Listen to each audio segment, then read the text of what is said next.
So you guys, is it not working? The link? It's very slow. I think I hear that. No, but the Mac level 2 link, I mean. The back little two. Hey, guys, trying to make sure that this is working. I don't see anyone I'm not expecting to see many people in the participants for a while and make sure that the link is the right one. So I need, okay, come on. All right, so head over to your email. And see if you get an email. All right, good, and you, nice to see you again. Okay, it's beginning still. Computers are very. So I can get double here today. Mine still says unable IDs. Let me see over here, I have some. Shut it off and then please stop. No, it might be, they sent the wrong. I have a problem, so I turn off and then I can. Yeah, but not the Zoom, hold on. Oh, not the This is, she's trying to connect to Zoom. Unable to join this meeting, it isn't valid. That's what I got. Okay, so this is not good. So I need to, oh. All right, guys, give me a sec because looks like I don't have the right info in the email that I sent people. All right, this is not good. Because no one else can get in either. How about if we write it in? No. If that link isn't working, the problem is that I sent it to the whole class. So I need to send another email. You know what I mean? Everyone. It's not just you. If you guys can't get in, no one can get in. So something, and especially if there's anyone new trying to get in right now, that's a big problem.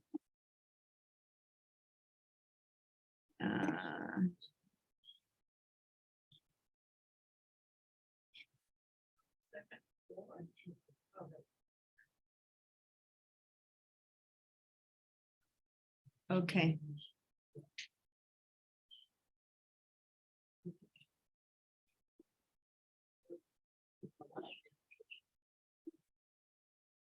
Yeah. Okay.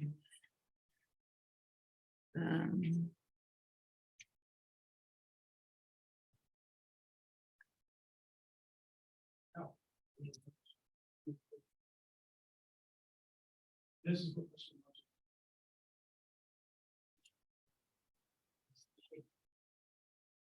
So that's.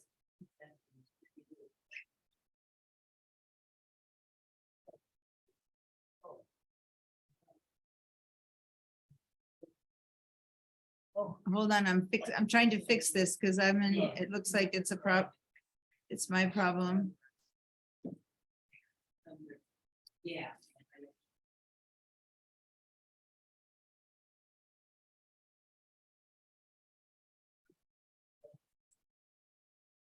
Okay.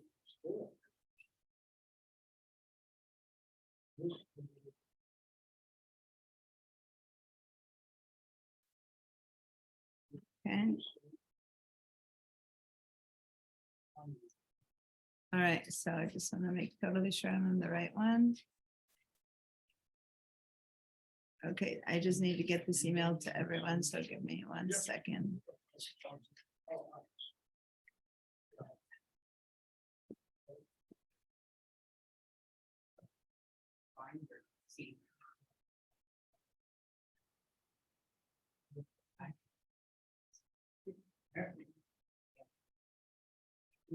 I'm gonna need your email address. I'm gonna need your his email address so I can send him the link. Can you give me your email address, please, Greg? Gregory Charlton, CHARLTON at ymail, At what? ymail.com. Okay. Thank you. Yeah, that's good. That's. Oh, hi. Hmm. Friendly. Oh, we're not. Oh. All right, so can I, hi, are you registered for the class? Good. The only reason is because I had sent the wrong link and I'm resending it, so you will have gotten it. I got an email from him. Yeah, but it's the wrong link. Oh. So I just sent a new one and that's why we're having issues here. Looks like I did not, send the right link out. So. Yeah. Yeah. One of those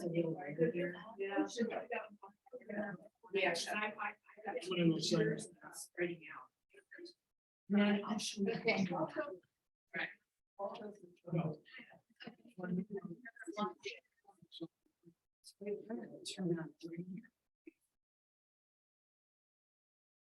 Okay, so guys, here's the name tags. Yeah.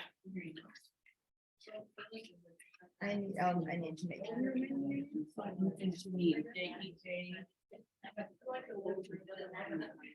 Well, really, like, I'm way over here. Yeah. So perfect. Yeah. And that's like. Continue for a long time. I know, years. Children with that. Yes, they are, college, the oldest and sophomore, the. Second.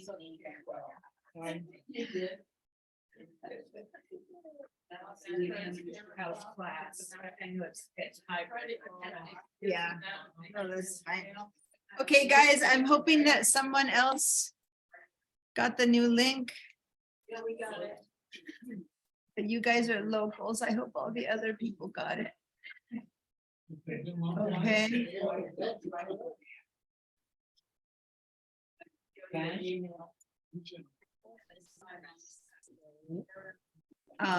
Good, Anna got it. Cool. All right, guys. Oh, wow. I hope- That was a challenge, teacher. So I need to, hi, Anna. Hi, Miss Diana. I am sorry. I'm I was going in circles and circles. I'm trying, I'm hoping that everyone I was raising- sees my new message.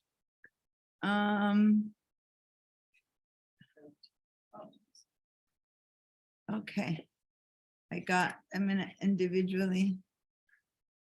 When someone else was trying to get in.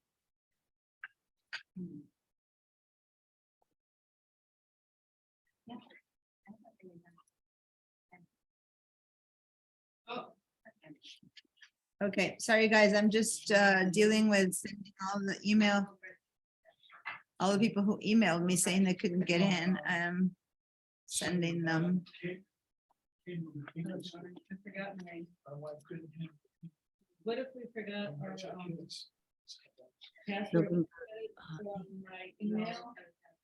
Like, Yeah, so here we go. Okay, finally I got it set up. I needed to get the emails sent out correctly. Okay, so here's how we're gonna do.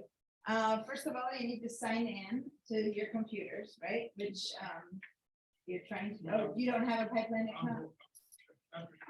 Okay, but do you have one or you need to create one? Like, this is your first time taking a class here? Okay, so you're at 0. Yeah. Yeah, you can't create one until you have. Yeah, no, that's perfect. So just sit here and watch until you can get your pipeline account. Now, after you get in, and Joe, those are the, I'll get the rest right. After you get in, you need to go and open your email and then connect to Zoom. The Zoom connection, I'll explain, is less important. So go ahead and do, yeah, and click on that. Perfect. Yeah, say allow. And then once since it opens up, you need to disconnect the audio. So a lot of people who are sitting here, maybe you can give Janine a hand, Rod, once she gets in. No, unfortunately, I have my email in my SBCC account, but I didn't write it down, so I just go in automatically. And I've tried twice now, and unfortunately, I think only 5 times before they shut me down. Okay. So, so say done to that, so but your laptop, yes? it's connected? Well, now my laptop is not connected. Because it's not with Wi-Fi. Okay. So to get Wi-Fi, Uh-huh. like access it, okay? And say, okay. And then say, join the video. Join the video. Oh, so it's okay. Now I need to let you in, hold on. Thank you. Okay, so, so if you don't remember your pipeline account. Let me let Joe, I'm letting you guys in, and there's one person who's already outside waiting, outside at home. Okay, go ahead and say yes. But then, if you say got it, and record it. And then you have to come here to this little icon right next to the mute, click on that. And say leave computer audio. Oh, there, mute. Now, now turn on the video for a minute while we're first starting. Yeah, turn that one on. No, just click on the camera. Okay, and then here's the thing. While we're in class, here, the idea is that Zoom can be like part of it so that you can watch and see the whole rest of the class when everyone else comes in and stuff like that, right? But you will be using this side of the computer, you know, for your own, for everything. So sorry, and then everything you do will be right here. And this is just me and everyone else who's gonna be in there. So, you still here? What I show there will show up here. Okay. But if I say do this, do that, like I'll say, go to your distant preferences, you move over here, and this is you doing it, you'll see me doing it here, you do it then. Okay, and then go into the chat. And everyone go into the chat, you guys, and give me a little hey ho, say in it, hey ho. Did you say what? You sent it. Yeah. So if you go to, yeah, you already. All right, well, it says refresh. So yeah. Okay, is anyone else? So the pipeline account. Let me I need to let more people in, hold on. Not at that. Okay, so sorry, Anna, we've had issues here too, so I'm getting everyone going. Okay, so you know, you said you don't know your Yeah, pipeline I account. know my account, my user, my password, I tried it twice and it didn't do it. Okay, so then you won't be able to join the SBCC either. Did you ever? I think, should I try one more time, see if I can get it? How many times do you have? Uppercase, before they lowercase, take it? 5. Maybe Um, 5, but they'll take it.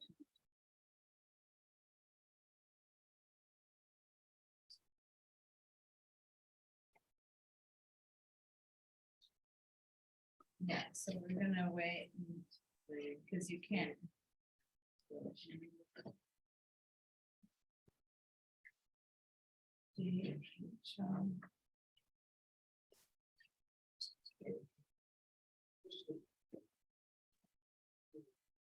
And then if that works, and it takes a long time, then put it in. Oh, okay, Then thank you'll you. get Oh, it's Wi-Fi. JL. Oh, okay. All right, guys, so welcome, we have 3 new in-person people today. I'm happy to say, I need someone to turn off their sound. So that we have this. Do the last one to join, so we'll refer to that. Oh, there it is. Right, Angela? Yeah. Big computer audio. There you go. So because we can't have have you ever heard, in concerts and stuff, well, I took 2 of my glasses on. If everyone sees me being a 4 eyes like that. Or 6 eyes in this You case, need one there, one in your eyes. and Yeah, your chest. please remind me, because You need 3. otherwise they live there and I don't notice them. You guys go, you've got your dots on your head. Oh, thank you. Yeah, appreciate that. Okay, so here's the thing. There's someone else joining us. That's the little doorbell. When you heard that little thing, it's the doorbell. Okay, roster as usual, it's an issue because this isn't printing, so at break, I'll go get the roster, but meanwhile, come and get your name tags and put them on top of your computer. So here, Janine, No, I. oh, you did, okay, then you could put it in there too, and then you'll get Wi-Fi. All right, guys, here are your name tags, come and get them. I know Ray Dean isn't with us anymore, but Pam, and Greg. As soon as I get signed up. Come on, just put it on top of your. Thank you. And I guess, I mean, that comes, I'll go ahead and give her- Thank you. And here we go. So now, hi, Alan. Nice to see you. Sorry, we've been dealing with technical stuff because I had sent the wrong link. So I'm hoping against hopes that everyone reads their email and sees that they need to connect. So anyway, got it. Otherwise, still, they have time because, you know, it's today, the people who are home, I had them gradually come in.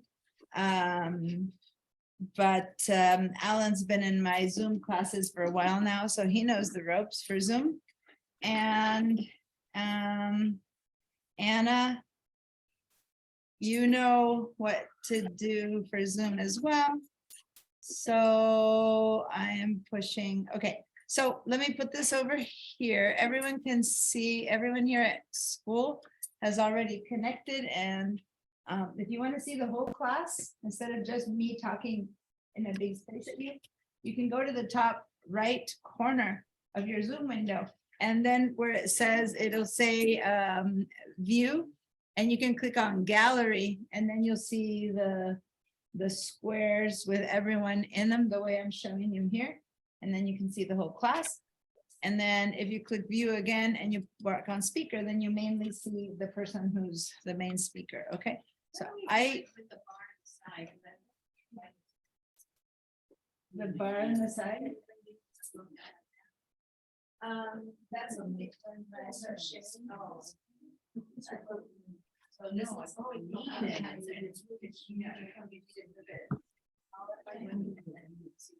Oh, you get. Okay, so now the class mainly, I recommend, say, go to your email. The way I recommend is that you be on, those of you who are here. I brought the lot, I brought the lot. Anyone who is here, I want you to be on your computer, if you push this one on Zoom, so that the entire class, those of us who are in class, those of us who are at home, which most people are going to join us from home, they're just going to join us a bit later because I told them in the email, wait, you know, come in later while I handle all of this. But if we're all on Zoom, then everyone can see each other. You can ask, you can see the shares and stuff like that. Because when I share this computer, the one that's down here, the only way you guys here can watch this computer is through your Zoom as well. Okay, so you're going to be seeing this computer sometimes and this computer sometimes. And so through the Zoom, now you need to put it in half of your screen and then use the other half of your screen to actually do the work. Now, if you brought your own laptop, your own iPads, your own phones, please put them out, get them ready and charged, and then you're welcome to follow the class on your laptop, those of you who have it, for doing the work, and then just use the school computer just to watch for when I'm doing the stuff that you need to see, like the demo. I'm gonna turn this one right out. And then see the screen a bit better. Okay. Now, can y'all still see your computers when I do that? It's a dark day today, so you probably, are you guys gonna be able to see your own keyboards and stuff? Yeah, well, you're gonna like, okay. What's that? Yeah, then it becomes harder to, okay. There it is, there's Janine. Joining us, and then when you join on Zoom, if you are here in the same room, there's so many microphones that it starts being a glaring noise. So the moment, yeah, go ahead, I got it. It's screen. You need to then go to not mute, but Go to that little arrow next to the new and I see a little arrow next to the new, yeah, and say leave computer audio, just a second. There we go, now we can hear each other. I'm gonna teach you how to use it, or you can move it around, look at your mouse.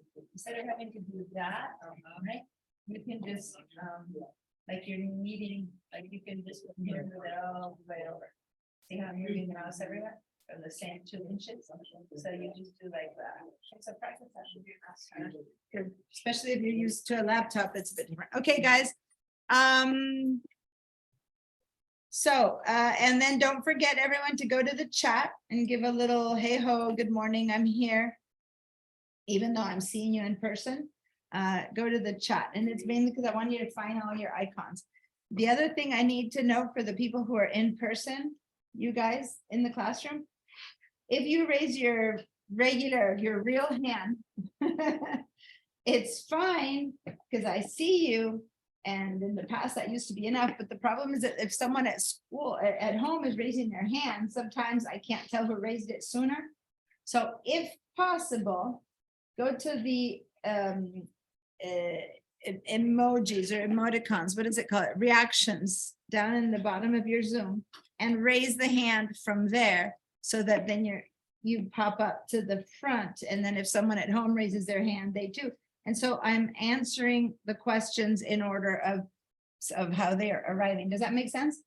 Now, if you forget, and sometimes because these monitors are so tall, I might not see you as well too. I'm trying, someone moves this every time on Sunday. When I come on Monday, on Tuesday, the computer is a mess from someone else teaches very differently. I mean, it's fine, but they move it to the middle and I can't now. Now I'm kind of seeing everyone. But anyway, give me a hand if you see someone raising their hand. Same with everyone at home. If you see that someone has asked the question a while ago or it's in the chat and wrote a question and I didn't see the question, please let me know. Okay. And then when I ask things like, is your computer Ventura, or are you in Ventura? We're all in Santa Barbara, but are you in Mac OS Ventura, or are you in Mac OS Monterey, or what are you in Big Sur? Then I want you to answer, but everyone at home answers using the reactions, right? Same here. I'd like to see you guys give me a yes or a no using the reaction. So basically, we're going to use Zoom as a tool to have the whole class operate as one, even though you're here in person for me to give you a hands-on help. Okay.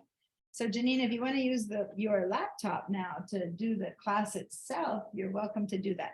But today's class also depends a lot on, as of today, we start working with all of the apps in the Macs. And that means that we're going to be doing a lot of work with your phones and those of you who have iPads with your iPads. Okay. If you have a smartwatch, like whatever it is that you have that's Apple, is connected by the Apple account, the iCloud account that you access with your Apple ID. So all of the apps that we're going to be working with are going to then show you how to do it if it's on your phone, if it's on your iPad, if it's on the computer. So it's more of a system-wide kind of situation. Okay. All right. So let me see, Alan and Anna right now. Is everything okay with you guys? You both are set up. You've done Zoom classes before? Yes, I did. Okay. So one thing that normally I do is show people how to get to the handouts and things like that. But of the two who are online, you already know how to do it. So that leaves a couple of people who came in person today. We have 1, 2, 3, 4, 5, 6, 7, and then Maria who said she's coming, but she's going to be late. So wow, we're getting, so that'll be 8, right? 1, 2, 3, 4, 5, 6, 7, 8, 9. We're growing in person. Which is interesting because again, I'm trying to see whether to do my Adobe classes in person or here. And I've kept those online, but as I see every few weeks, one more person drops in, as I see more interest in person, that'll make me be more open to doing those in person as well. Okay, now I have I'm going to share my screen. Which is when I share my screen, it's always this desktop one. And I need to move you guys over here. Give me a second so I can still see the class. All right. So what I'm gonna do right now, again, until everyone shows up at 10 is the last time that everyone gets to join us. I will be showing you now how to get the handouts. So, and how to get into your class emails and stuff. So again, many of you guys have already done this, but we have a couple new people. So go ahead and open any browser. And since we are in a Mac class, the browser that I open is the Mac browser, the Safari browser. Okay.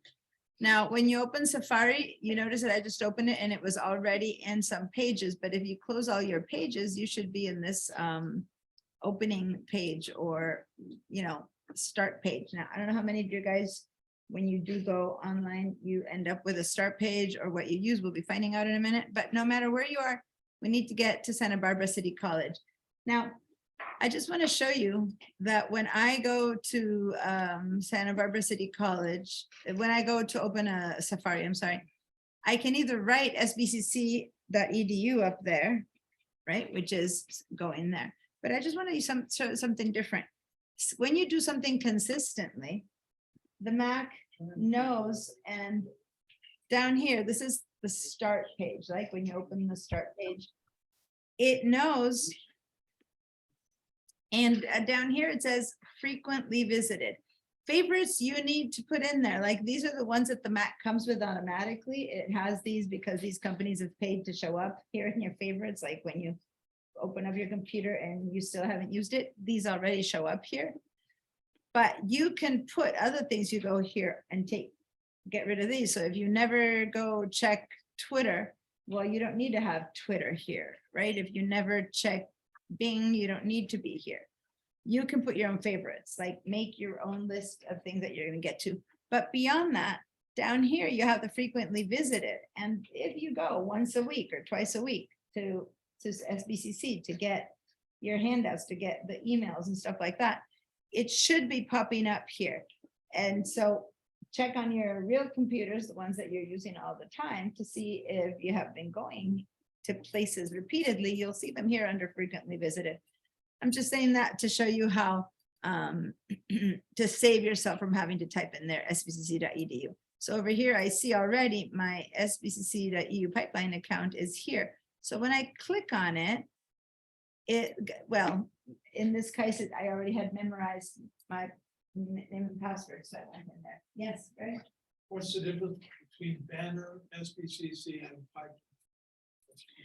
Oh, Banner is something God, it's interesting. Banner is what we use, is the internal thing where we program and schedule the classes. It's what show everything that we see on our pipeline account has been programmed in Banner for us to see it. But we users don't use Banner.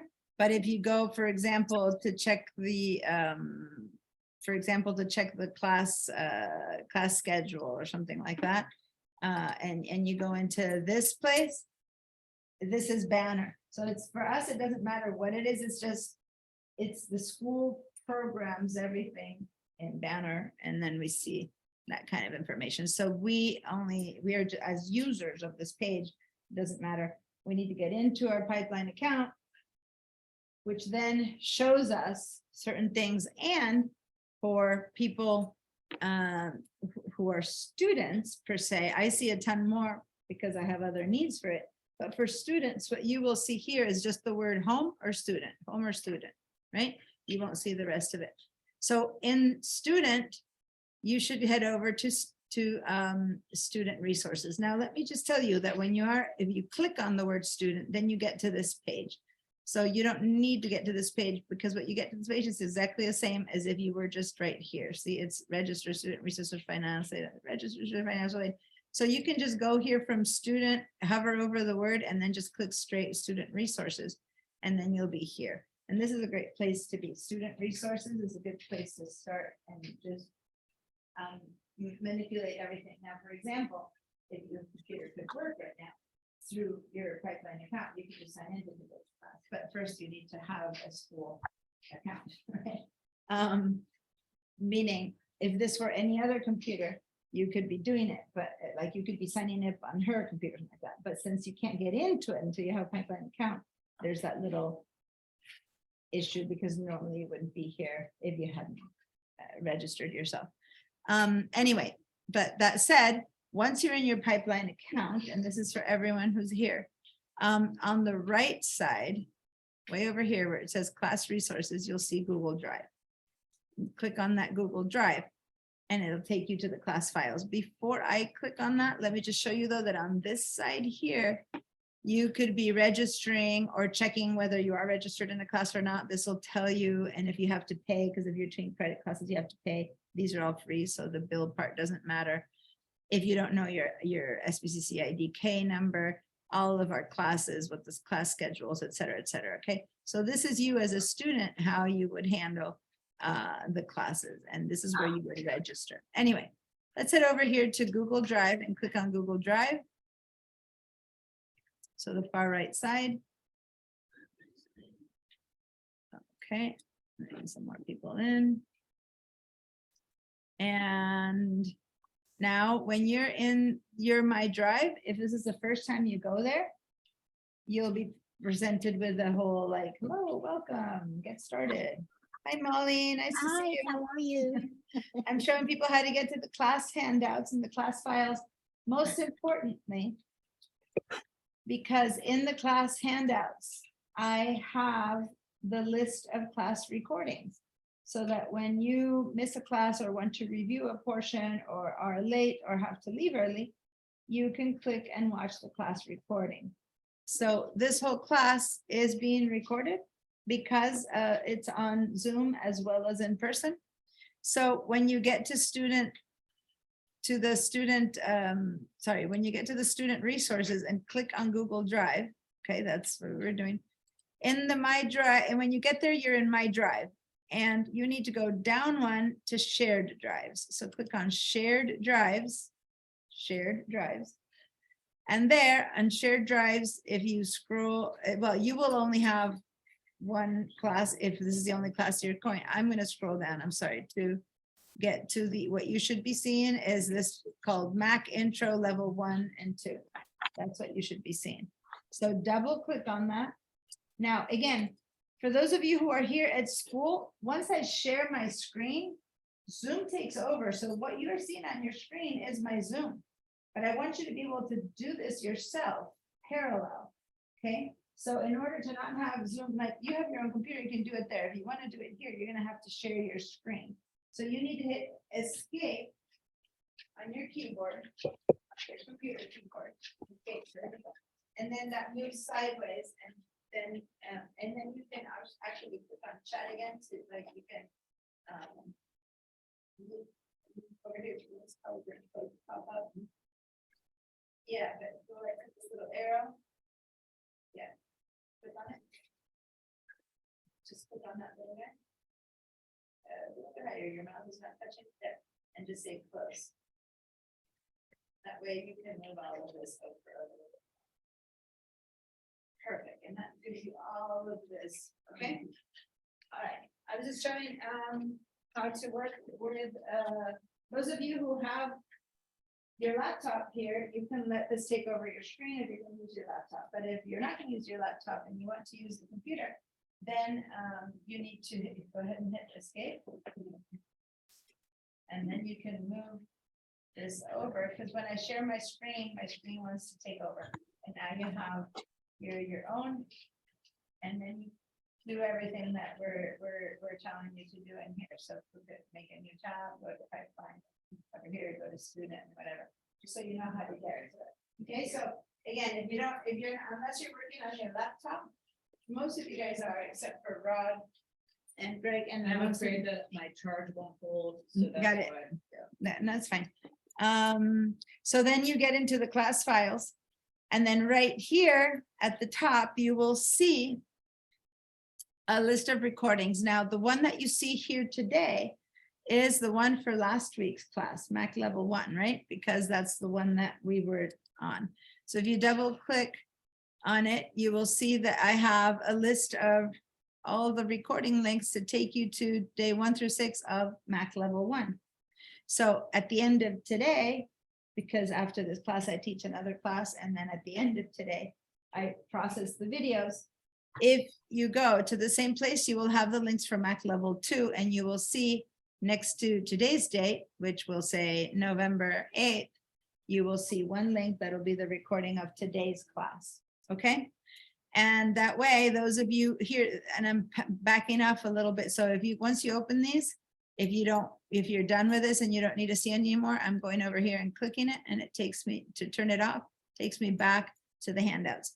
Now, there's a lot of handouts here, and sometimes I'll ask you to open them, sometimes not, depends on what we need. So I'd love you to look at them, read them, but mainly I want to show you the class recordings, because especially those of you who have to take off early, or if you were sick and you missed the entire class, the fact that the class is being recorded means that you cannot come to the next class and not know what happened the class before. Got it? So meaning if you're completely sick and you've been sick on Tuesday and you're sick on Wednesday, of course, by Thursday, you might just not have watched it. Join us anyway. Of course, I'm not going to say don't come, but do your very best to catch up so that then we can move forward instead of having to be, repeating the stuff that we did. Now, I am 100%, many of you know me.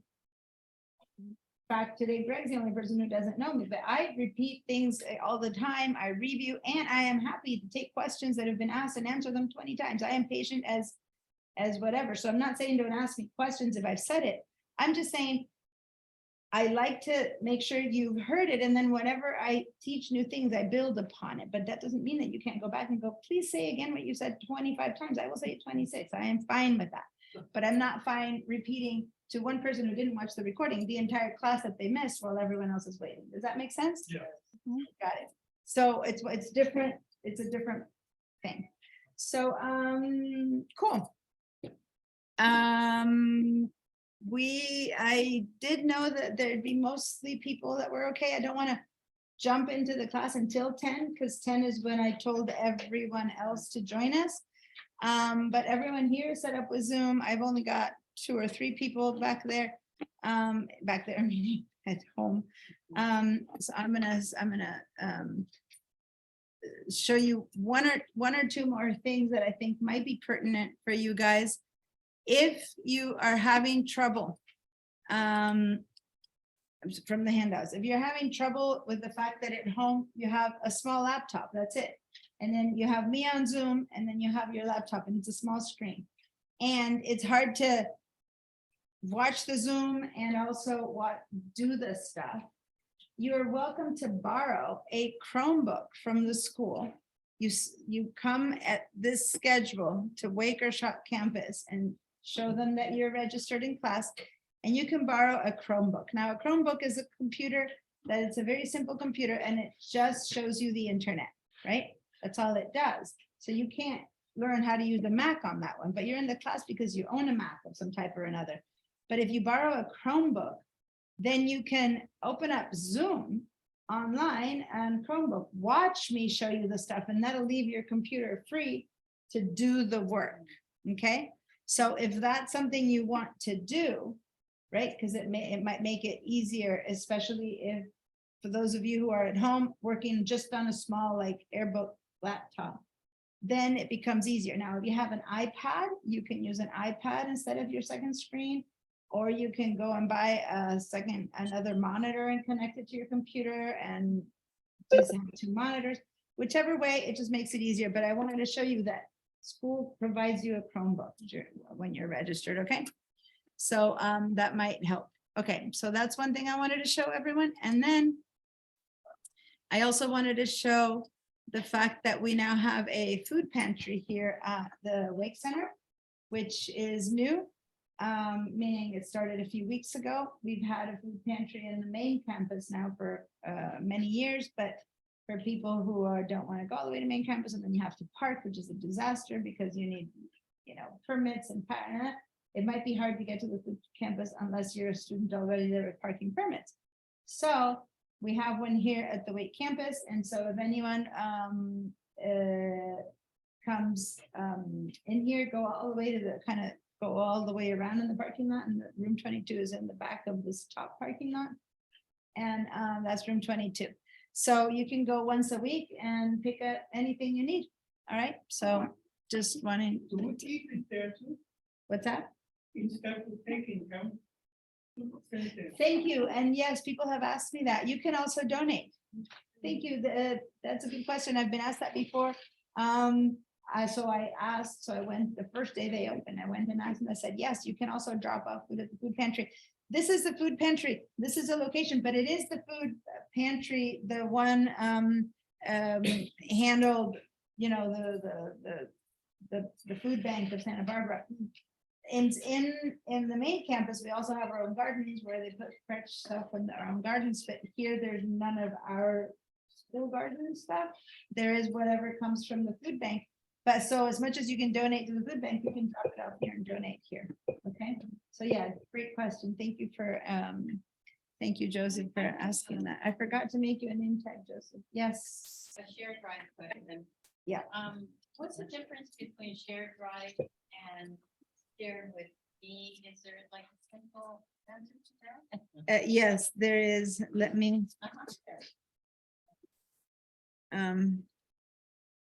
give Joseph a name tag, and that's my alarm. For some reason, I have an alarm saying email students. That must be wrong. I should not need to email you guys at 10 a.m. So I need to fix that one. All right, so just wanted to show you guys those two things, and then talking about the Google Drive here. There's my drive, there's shared drives, and there's shared with me. So it gets kind of confusing. My classes for you will always be under shared drives, because what that means is that someone shared a drive with you. So me, I put stuff in my drive, me, Diana Musacchio. You put stuff in your drive. So my drive is your name. So Martha's is my drive is Martha's drive, right? And my drive is Rod's drive. So when you read it yourself, that's where you put your own stuff. You want to put anything in the pipeline account up in it. Today, we're going to be talking a lot about the cloud and how Apple has that to your iCloud account. Google's account in the cloud for you, if you are a Google subscriber, which you are, pipeline is a Google account. That's your space in the cloud. Let me let some people in. Diana, I have a question. One second. One second. So I can't get in to see your My Drive. That's only for you and your stuff. But what you can do is you can share one of your folders to other people. And that's what I did. And that's why you guys are seeing my stuff shared with you guys in the shared drives. Does that make sense? So you won't see stuff that you put in there in the shared drives. All right. Yes, Molly? Yeah, instead of going through all the different steps, is there a possibility just give us a link to get directly to it instead of going through the whole process that you're showing? Yeah, well, the whole process is basically signed into Pipeline, Google Drive, shared drive. So it's 3 clicks, right? So just to be clear, when I show it, people are asking questions, so I'm doing the whole thing, but really it's 3 clicks. It's not that big of a deal. And the reason that's not possible, Molly, is Mhm. because, not that it's not possible, but if I send you a link, right, to Yes. this, you'll click on that link and it'll take you to Pipeline, and you'll have to sign into Pipeline, and you take you to shared drive. So the link will make you go through those steps. Okay. Because you're going into a school account and an environment. Now, I know that some other people are putting their things on personal websites, and then they're giving links to their websites, right? And so they go to this, but you guys are students at the school, and as a computer teacher, I want you to learn how to use the school Pipeline account. I want you to be enabled to later learn how to register yourself. Just look up your Pipeline. So if I teach you about your Pipeline account, I'm teaching you much more than just how to get to the recording, right? Okay, And Okay. yes, I could send you just a link to the recording and it would then take you there as opposed to you going there to SBCC pipeline. So it's one less step, but the other 3 steps of signing into pipeline would have to occur anyway. All right, so long route around to the same answer. Again, people who aren't computer teachers might have found a different solution, right? To send you links and stuff like that, because there are other solutions. But, hi Maria, nice to see you. So, that might be simpler, but I'm a computer teacher and I'm trying to teach you how to use our class resources. So I go through the pipeline. Okay. Right. So, people who are joining, hi Vera, nice to see you, and hi Owen and Becky. Nice to see you guys. All right, so it's, I'm gonna stop my share. I was sharing with students the handouts and how to get to the class recordings. If anyone needs a reminder, let me know. But other than that, I'm almost ready to start with today's class, but there's some hands up, so I'm going to answer some questions. So yes, Anna? Yes, I have, when you show your,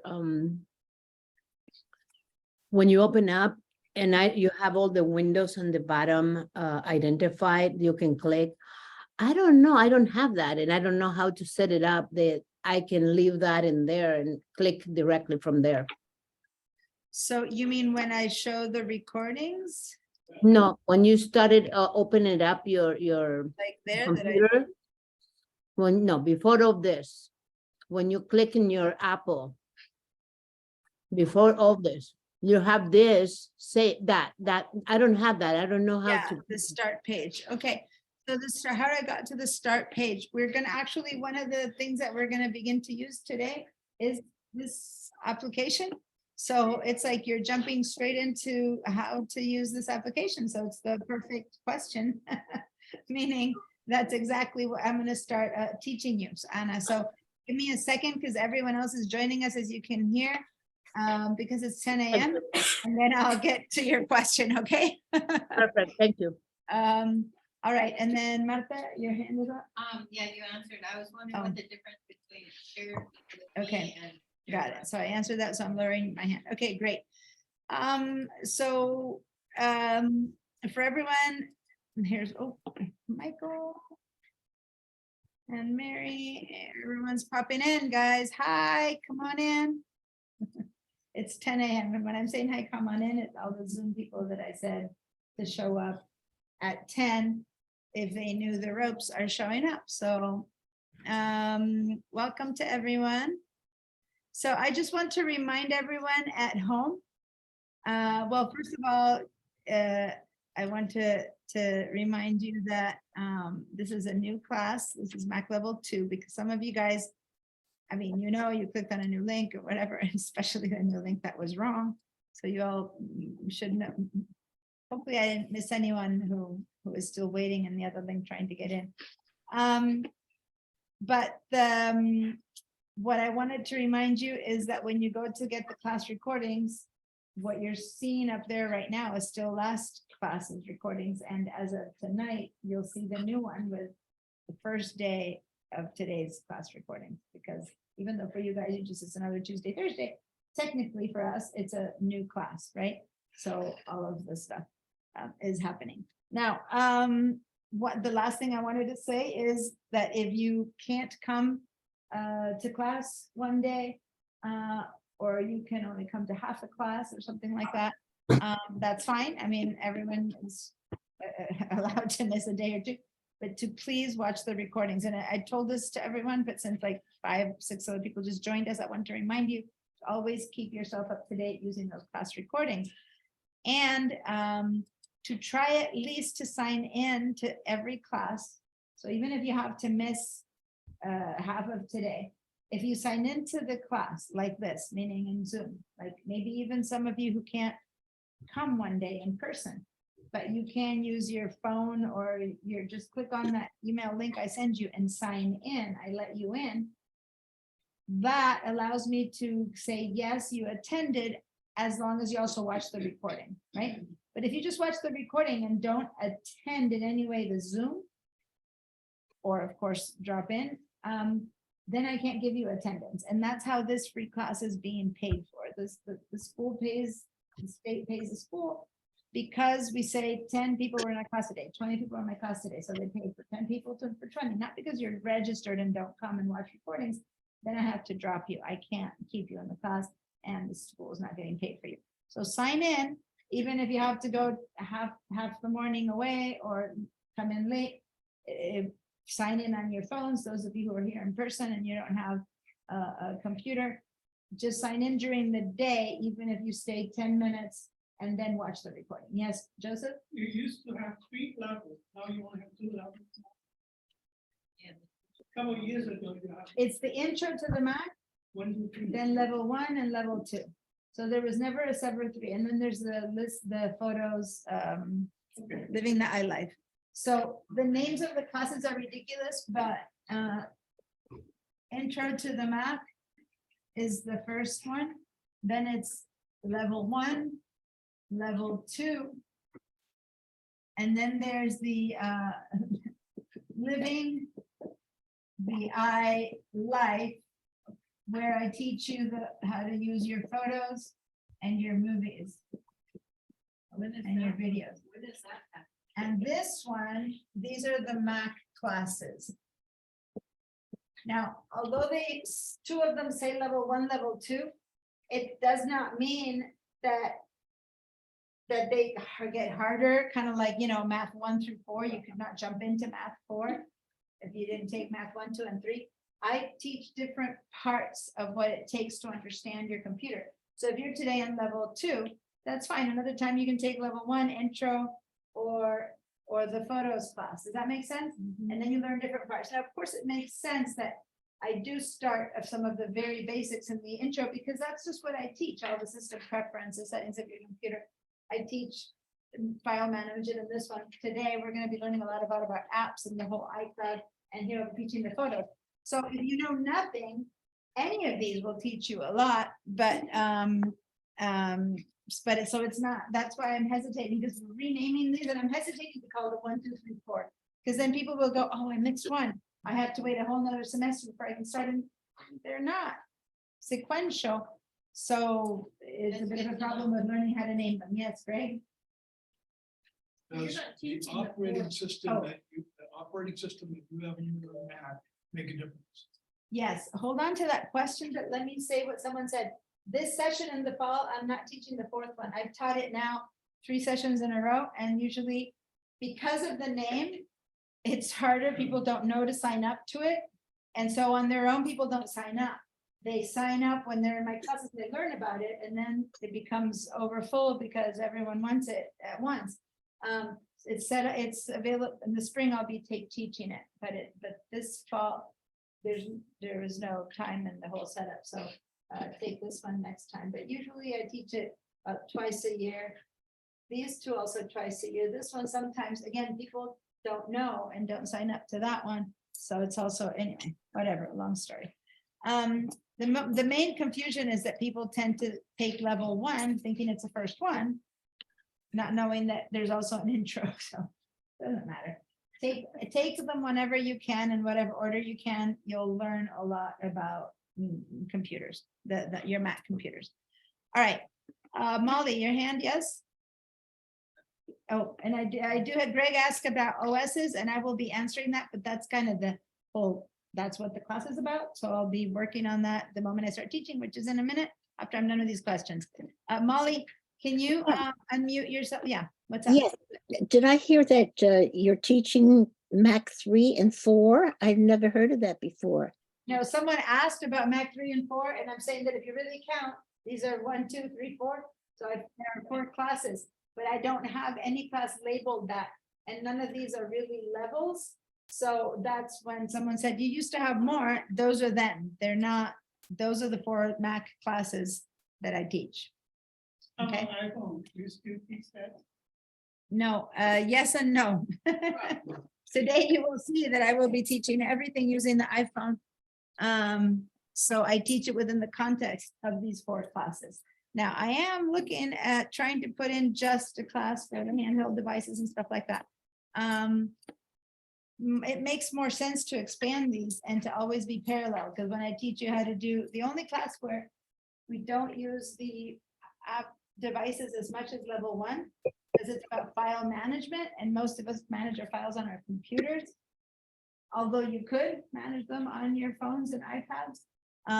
But there's less of that. Most people who use their phones and iPads is to like watch the internet, do email stuff. So there's less handling, but I do teach how to use your iPhone on all the other 3 classes.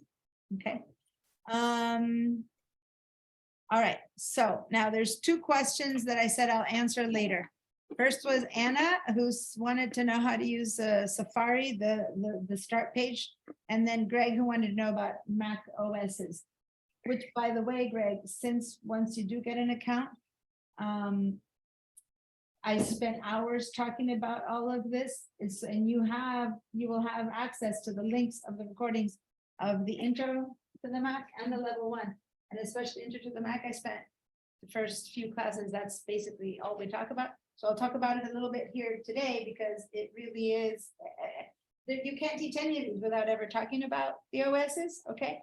But I won't specifically talk or teach about that today, because I've covered it exhaustively in that one. So you can watch those recordings. Now, that said, I will talk a little bit more than normal in this class about the OSs, because a new one just came out, which is Ventura.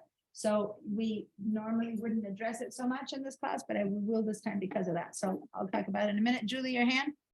Yes, I posted a question in the chat. Do you want us to sign in at 10 again on Thursday, or was that just for No, today? that was just the first day. Okay, Now, thanks for asking that though, because those of you who are veterans of my Mac level 1 and Intro to Mac know that I've requested that Zoom people sign in 10 minutes later. So for people who are on Zoom, please come in at 9:10. And in my link that I send you every week, the link reminder says, please sign in at 9:10.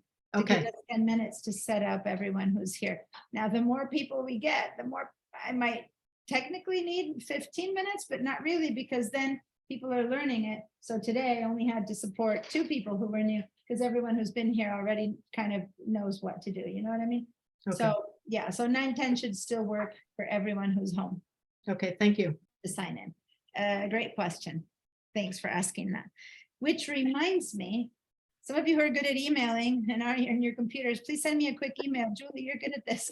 Send me an email and ask me to fix the link, because Thursday's reminder is already programmed. I programmed these reminders, and it's already programmed with the wrong link, obviously, because today I sent you the wrong link.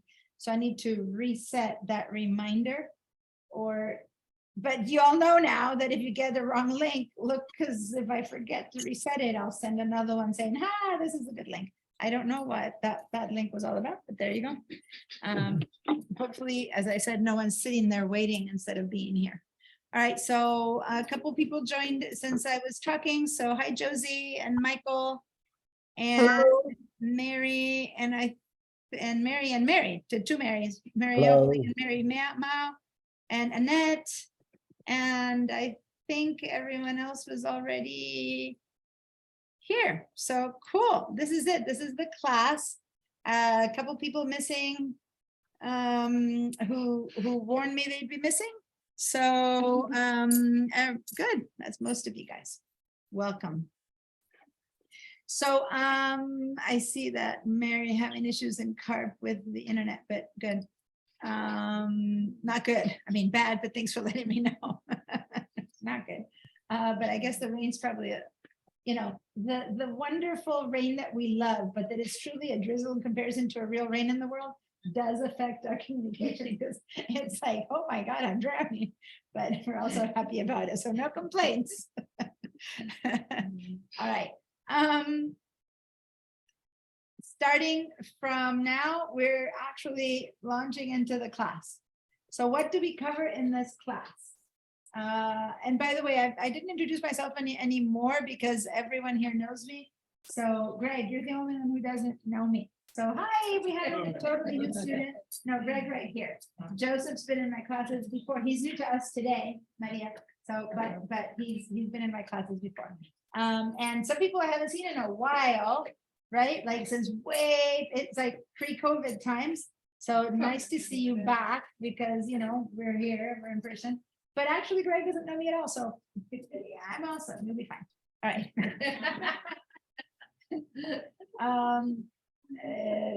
After I stop being so silly, once you get in, I'll help you. And then my main thing is ask me questions. Don't let things go by without asking. And since the first question that I said I'll answer later was about the Mac OS, I'll do that. How many weeks are we into November now? A week into November. As of November, so about 8 days ago, although it really came out last month, but for people who just use Macs, you started getting a reminder, maybe if your setup is on automatic, the update to the new Mac OS, which is Ventura. Now, Ventura just came out. Some people already in my Photoshop classes already switched to Ventura because they're not in my Mac classes, or I would have warned them. But I request nobody switch yet, because when it first comes out, it's full of issues and bugs and things that they need to fix and things that stop working and things that start working. And so it's like, just wait. Let the people who know about these things deal with these issues for a month or two. Past the holidays, maybe even when you're, want to make sure that your computer is working to get all your letters and cards or whatever. And then maybe if everything is working, maybe in January. Not to say, sometimes the updates come out really well.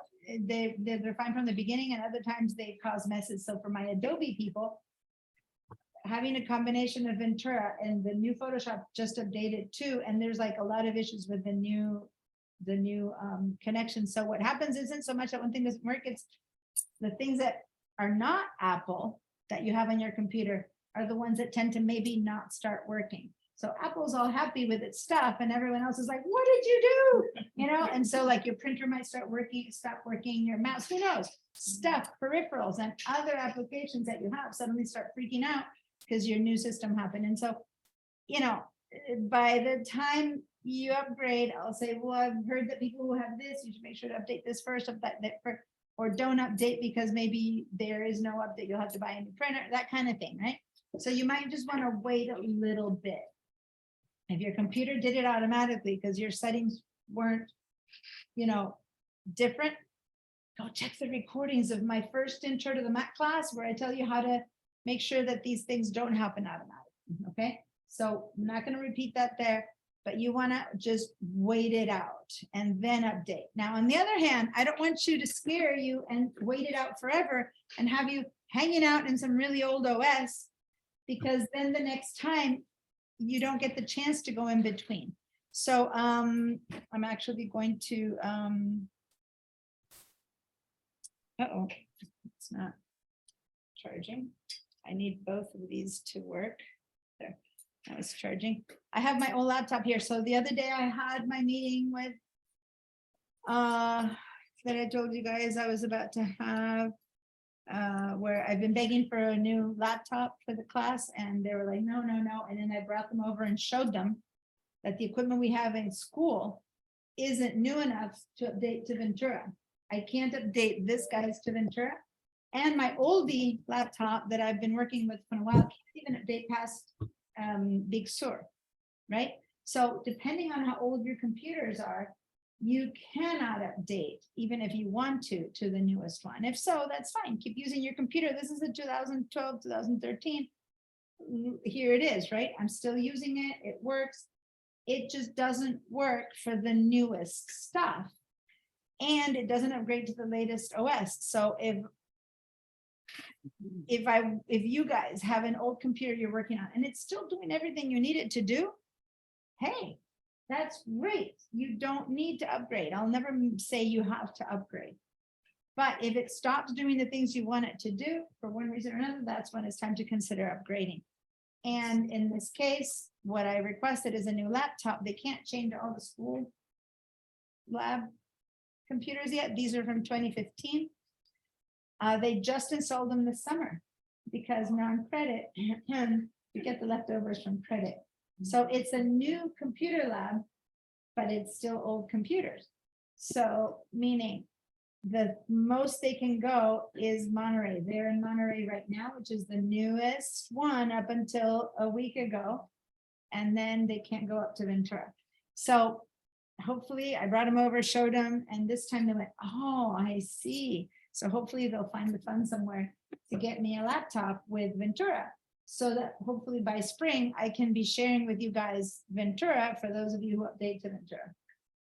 Now, the reason that it's going to be quite different from Ventura and Monterey is because the system preferences have changed. And one thing I teach in all 4 of these classes is your system preferences. I really send you guys the system preferences all the time, right? And in Ventura, in case anyone has upgraded already, the system preferences have changed. Now, No, the name change, didn't change at all. what's that? Only the name changed. The big change is in the system preferences. And here's what happens for those of you who have your phones or your iPads. The system preferences on the computer has always been called system preferences, and on the iPhone and iPad, it's always been called settings. But when you open them up, the same thing happened between the system preferences and the settings. And again, if you're a veteran of my intro to the Mac, I've spent hours on this. If you just started with us on Mac level 1, we have not spent hours on this. So for people who have been with me now for the second, so say for Mac level 1, but not from intro to the Mac, some of this information might be new to you. But what I wanted to say is that the settings do the same thing to your phones and iPads. So, and by the way, when I say phones and iPads, I mean it. The operating system for the phones is always the same as the operating system for the iPads. And then the operating system for the computer is different, right? From those two. So mobile devices have one operating system. The computers, even if they're mobile technically because they're a laptop, but computers and desktops, laptops, Mac minis, they have another operating system. But they are trying to merge them to make them become really as much as possible as identical as they can. And what used to be 2 different creatures more and more is becoming so similar that what Ventura has done is made the system preferences look exactly like the settings on the iPhone and iPad. Okay, so when you open the system settings on the system preferences on an older version up until Monterey, so not so old as of only a week ago, it looks one way. When you open the settings in Ventura, it actually changed to the name to the settings, just like the phone. It looks, it has those green sliders and stuff that we see on the phone, as opposed to the check marks that we see on the settings. And instead of being in one box, it's one long list, just like it is here. I mean, I understand that because most people who show up to the world of Mac, buy a Mac, is because they first bought an iPhone. They like their iPhones and they go, oh, well, maybe I'll like a Mac. And then they go to the Mac and things are quite different. And so a lot of new users are coming into the Apple world through their iPhones or their iPads. And then they buy a laptop. And so they're trying to make the laptop keep using the same vocabulary as the iPhones and iPads. So this is the first, they've been subtly changing things for a long time now, but this is the first big change, the system preferences. Now, the exact same settings, it's not like there's new settings, the computer doesn't do a lot of new things, but visually the settings have changed so much that if I have to demo it for you guys and not having a Ventura myself to demo, and you guys upgraded to demo, then I'll have to tell you, well, it's like it's on the phone, you know, it'll be crazy. So hopefully they figure out that they'll get me a new laptop to teach with. But anyway, so the whole point is, has anyone yet in this class who might have not taken my class before telling me to warn you, has anyone yet upgraded to Ventura? Yes. I did. Joseph Yes. has upgraded to Ventura, okay? Who else? Anna, you too? Yes, I did. Okay, Hannah. so there's two people who are in Ventura already, and it's not necessarily a problem.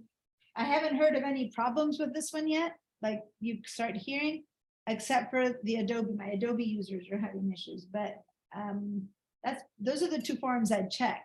But maybe people who are Microsoft users are having issues, I just didn't check that yet, or maybe people who are using Quicken are having issues, I don't know, right? But I do know the two things I use, which are all of the Adobe programs, Photoshop, Illustrator, all of those, and I do know Mac people. And I haven't heard any issues of the back Ventura OS for Mac users not working well, just that it's different enough in the settings. But as you said, Joseph, other than that, there's not many differences, right? You just said it's the same, yeah. So it looks very similar, except for one thing that we use and we're gonna start using right now a ton, which is the system preferences. So let's open the system preferences, which if you haven't done it yet, ever, on a laptop and on a desktop, you'll have to go up to your, and I'm going to share my entire screen. So my screen is going to take over your screen, which means it's humongous. So remember to hit escape to, as soon as I share my screen, you need to hit the escape key to then move everything to sideways so that it doesn't, so that it allows you to do stuff on your own, and then go up to the top Apple, click on that, and there you have your system preferences, or go to your dock where you see the little icon for system preferences and click it from there. So those are the two places you get your system preferences. So here we get our system preferences for our computer, and I'm going to share just this window so it's a little bit smaller so you guys see it better. Now, pick up your phones, pick up your iPads, and let's head over to, one second, because I need to, there we go. Pick up your phones and what you're gonna do next. And so again, for you guys here at school, in order to see my phone, you have to, oh no. No, it's okay, this is still working. It's from when you watch this computer that you can't see it. And so down here, and this icon at the bottom for me, but who knows where it is for you, is exactly the same icon. And here it's called settings. Now, if you don't see it, when I said who knows where it is for you, is because people can completely change how they show their own screens. So if you don't see something, you can always put your finger in the middle of anything and just pull down. And then the search comes up. Now, if you've upgraded your phone to the OS 16, now I need two phones too. Then there's a little search word down here that says search. So you can just search from there. But you can also pull down and find the search up here. So it works both ways. And then write the word settings. And as soon as you start beginning to write settings, there it appears. That's for people who don't know where their settings are and need to search for it on their phone, because they might have many things and they're desperately looking for it. If not, just click on settings. All right. And then here we go. Settings is that looks like this. This is exactly what settings begin to look like now for people who are on, for people who are on Ventura already. So Joseph or Anna, your settings now look like this in your computer, meaning a long, long list, right, of stuff. My computer or my iPhone? On the phone. No, for Anna and Joseph, your computer settings look like this now for Ventura users, okay? So this that is on your iPhone and your iPad is what the settings look now for only two of you guys on your computers. You're right. For everyone else on your computers, your system settings or preferences look like this, okay? I'm telling you, by the time they do this, it'll become much easier for me to teach because I'm showing so many systems, right? I've got to have, I feel like a spider with all these arms, like this is if you're in this, and this is if you're in that, and this is if you're in that. But for better or for worse, guys, 2 years ago, I used to teach people how to use their Mac computers. They had to come in here and they could only use their whatever we had. And it was really hard to incorporate your own computers at that point because it was chaos with everyone having different stuff. So you'd go home and you'd have to figure it out. Now, ever since we went to Zoom, I discovered, hey, you all are using your own computers. So now I need to be teaching to all of your guys' settings, which in the end lets you use your computer more effectively. So I'm happy with this problem. Turns out into a good thing as far as teaching is concerned, but it makes it harder because now there's a subset of 3 who have this, 4 who have that out of 25 people, 7 who have this, 1 who, oh, I'm totally different than everyone else, and that's just fine. That's the system you're using. So do your best to keep your ears on the fact that I'm trying my best to tell you when you are the person who this is referring to, and this is my call for a break, to pay attention to that. And if you see something totally different on yours, let me know. And then I'll see, because sometimes there's some person who has a completely different setting and I need to see it, and then I'll help you figure it out. So don't just sit there and go, oh, I must be in the wrong place. No, if you're not seeing what I'm showing, it's possible that in your computer it's a bit different, and I'll work with you to show you what your computer setting is. Now, the reason so I'm going to stop this now and say, those of you who are on Monterey or Ventura, so I already know who the 2 Venturas are, and Monterey, meaning the newest operating system up until this moment, about 2 days ago, 2 weeks ago, give me a big old reaction with a yes check mark, a green check mark. And then anyone who is in, and Big Sur as well. So if you're on Big Sur or Monterey, give me a green check mark, a yes. Big Sur and Monterey are very similar to each other. And then if you're in Catalina, those of you who are still 3 operating systems down now, Catalina, give me a red no. How do you do the check mark? Go to the reactions in the Zoom. Okay, and if you have a very minimized Zoom, you might not see it. There it is, reaction, little smiley face. And say, give me a green check mark. And now I'm joining us from my laptop because if there's anyone left on Catalina, so Pam, you're on Catalina? Yeah, but I'll upgrade. I have it in You here. can? Do whatever. Okay. Now, why I'm saying that is because Catalina, one second.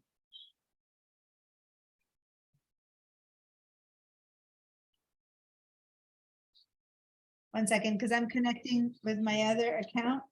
And when I do that, it's gonna get, the sound's gonna be horrible. Recording in progress. Until I disconnect. There we go. Okay, and I connect from this other computer because this one's on Catalina.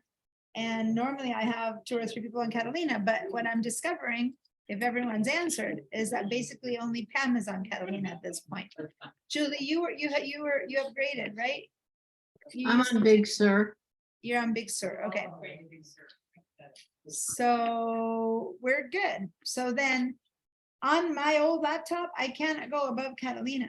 I'm stuck there. So if you have an old laptop, that might be you.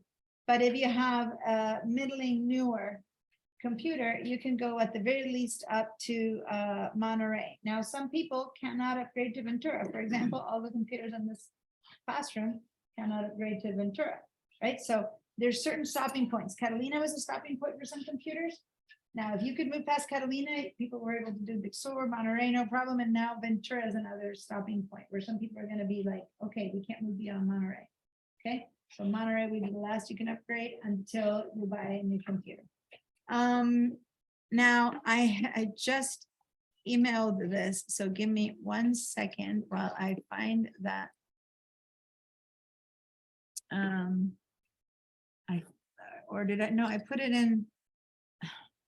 Give me a second because I just created this document and I emailed it to explain why I needed to upgrade.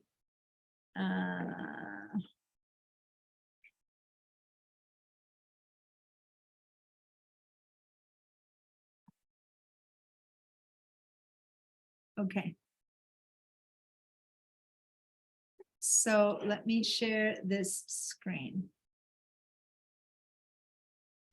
Okay, so here we go. Okay, there we go. Which models can run Ventura? So. I don't know if you can see small enough, otherwise I'm gonna put a handout that I already created in the handouts that I created to justify my needs here. But if you have a MacBook Air, it needs to be 2018 or later. If you have something 2017 and it's a MacBook Air, you can't upgrade to Ventura, so on and so forth. MacBook Pro, 2017 and later.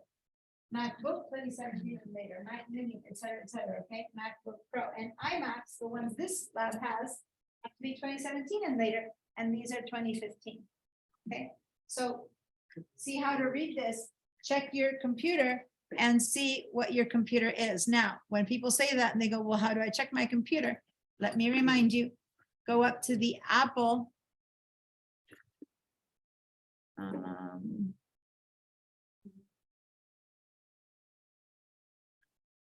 Sorry, I'm resharing my entire computer.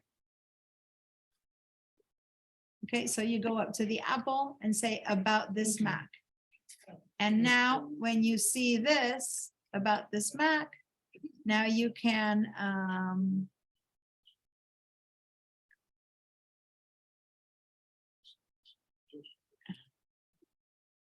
I'm just trying to share only these two windows. There you go. So this that I'm sharing right now is what you need to know. You need to know which computer you have. So this one is my school computer, macOS Monterey, iMac, Retina, all that kind of stuff matters less. What matters is this, late 2015. Say iMac, late 2015. So the kind of computer you have. So do you have a MacBook Air, MacBook Pro, iMac? So this one's an iMac. And then what year? Okay. So now I'm going to leave that sitting there for you guys to do your checking and stuff like that.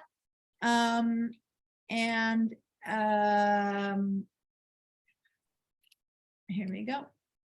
And so now you know by looking at your computer's information and this list, whether you'll be able to move up to Ventura. Now, I am not recommending, oh, you need to buy a new computer and have everyone rush out to buy a new computer. I am saying that at this point, your computer will start to not upgrade anymore. Might be fine for a year, 2, 3. At some point, you'll discover, you know what, my phone keeps upgrading, my iPad keeps upgrading, the new operating system is doing something I really like. Okay, maybe it's time to buy a new computer. But some of you are like, oh, I need the newest and bestest thing at the same time. Well, then go buy one now, because this is your right. I don't care what you do, just warning you that it's time. If your computer can't upgrade anymore, after 3 years, I believe, the Apple stops supporting the operating systems. So at this point, they just stopped supporting Catalina. What does that mean? When new bugs and viruses come out for Big Sur and Ventura and Monterey, they're still putting out system corrections and fixes and all that kind of stuff, and you can keep upgrading. All of that we talked in Intro to the Mac level 1, all those upgrades, all those system fixes, that's fine up until now. They were even supporting Catalina, but now that they moved up to Ventura, they're stopping to support Catalina. So after a while, if you have something that's old enough, it also becomes slower in that there's no more support from Apple. And when I say no more support from Apple, if you call Apple and say, hey, I need help, it's not that they don't support you. Apple doesn't bother to keep it current with new viruses and stuff like that. So this laptop is at Catalina. Up until this year, it was still being supported. It cannot move up beyond Catalina. So as of this new year, as soon as stuff starts happening and there's like security fixes, this won't be getting any more security fixes. So slowly they start degrading. Does that make sense? Now, 2013, it's 2022. It's okay. It kind of makes sense, right? 9 years for a computer, 10 years for a computer is ancient. All right, so normally I give a break at 10:30. A lot of you guys didn't join until 10, that's why I'm kind of stretching it out a little bit so that, oh, Betsy just arrived. Anyway, so I'm taking a little bit longer to give you guys a break, but I do have a gentleman here who needs to get signed up. And the office I see saw people walking in, so it's opened up. So I'm going to answer some questions. I see some hands up, and then after that, we're going to take our first break. And hi, Betsy, nice to see you again. Although you can't see me because I'm sharing my screen. But yes, Rod? I just wanted to mention that when you call Apple tech support, if you've got a 29, you can still Oh, get yeah, verbal tech support. yeah. They just don't give you the hardware support you don't get, Mhm. but the Yeah. software service you can get. You're not cut off No. if you have an older Mac. Yeah. That's, it's really important to say that that when I say this, stop supporting it, they stop creating new system security fixes. And they stop making sure that everything works for computers who are running from Catalina and under, right? But yes, if you call them because you have an issue, they will still support your computer, even if it's 10 or 20, if it's still running, they'll help you with it.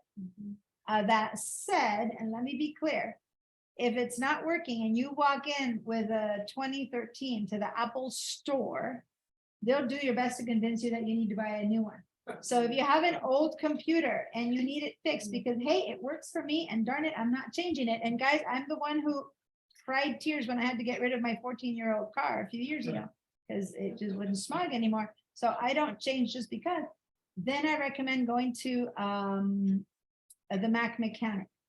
The Mac Mechanic, if you're local in Santa Barbara, some people on Zoom are not local. The Mac Mechanic in Santa Barbara, it's up on Upper State Street. They are marvelous. They're really good. They will take whatever computer you have and help you make it work. And as of a few years ago, I now know they also fix PCs. A different part of the company fix PCs because you can only really be an expert on one of these as a tech. But anyway, so I don't, usually someone finds the information because you guys have it on hand and puts it in the chat so that everyone else who doesn't know yet about them, if you still have it, put it in the chat. They're up. I always say near Janine's and someone always corrects me. It's not near Janine's. It's Farmer. It's near Farmer Boys up on Upper State Street. It's what? It's called the Mac Mechanic. Do they also do iPhone? They do anything Apple, good, yeah. okay. Mhm. Great. Now, if you still have your computer under warranty, definitely use Apple. And if you just want them, if you know, like you can always, no matter if it's under warranty or not, you can call Apple and they'll help you.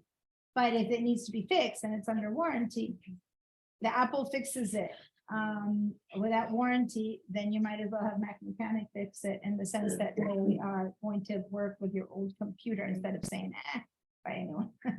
That's my experience of it. That doesn't mean it's true, but yeah. After, when you get a really old computer, Apple itself decides, okay, we're done supporting even fixing these old ones. Mac Mechanic will keep you with your old ones. All right. So Betsy, I was just sharing, since you just joined us, the new Mac OS came up, which computers can run it. So I've been sharing that to see how old or not. There it goes. Julie just put in the chat, the address is 3433 State Street. And one time, let me just be very honest, I never in the past have received anything from them. So I recommend them only because students tell me. But in the past, one person who went told them that I had sent them and then I got a $25 gift certificate. I've never happened again. So maybe it's a one-time only because they think, but if you ever go, let them know that I told you, maybe I'll get another one. But they actually, but not only me, but the person who told them about me got one too. So they gave one to them and then one to me. So give it a try in case you get. But other than that, I have no connection to them. You'll have credit forever. I used to be able to keep and say, I've got nothing. Now I have to admit, I got one. I got one card to the hamburger habit. Oh, wow. Or to, no, to the habit. And they said, gee, a lot of people have been coming in and asking about buying hard drives, so all your students must have gone to Apple. And I said, well, it's because the teacher is recommending that we get the hard drive. Yeah, yep, yep. So let's go, so Betsy, sorry you just joined us, but we're about to take our first break. Oh, no, wait, there's a hand up there. Anna? Yeah, I just wonder is, how old you say that they provide support for, let's say, if you have a machine for 2015 or 11, that's not working anymore? Yeah. They'll support it. Mac Mechanic will support it. And Apple will, if you call them, they'll help you figure out what's wrong. But what is happening is that the company stops creating fixes. They're like, that's 10 years old. We're working on new stuff. So there's a point where if your computer got a virus or a bug and it's working on, Mac OS Catalina, they'll be like, well, that's just it. We can't, like, Apple company doesn't help you fix it anymore from the point of view of security. Other than that, it makes sense. It's a 10-year-old car. If you buy a new car right now, maybe it even talks to you and tells you where to go. But if you buy a car that's 15 years old, it doesn't talk to you. So same with these computers. If I'm going to show you stuff that your phones can do, and you're all kind of upgraded all over, your computer can do it too. But if you have an old computer and your phone is doing something new, your computer doesn't do it. Well, it's because it just can't. It's just too old. Is that what I'm trying to say? So it's not that they don't support it. The computer's still working. Keep it. Be happy with it. But it might not do some things that your phone now can do or that your iPad can do. Okay? So that's what I mean by they don't. Mac Mechanic is the example of, like, when I have an old car and you take it to a mechanic, some mechanics only know how to fix things with computers right now.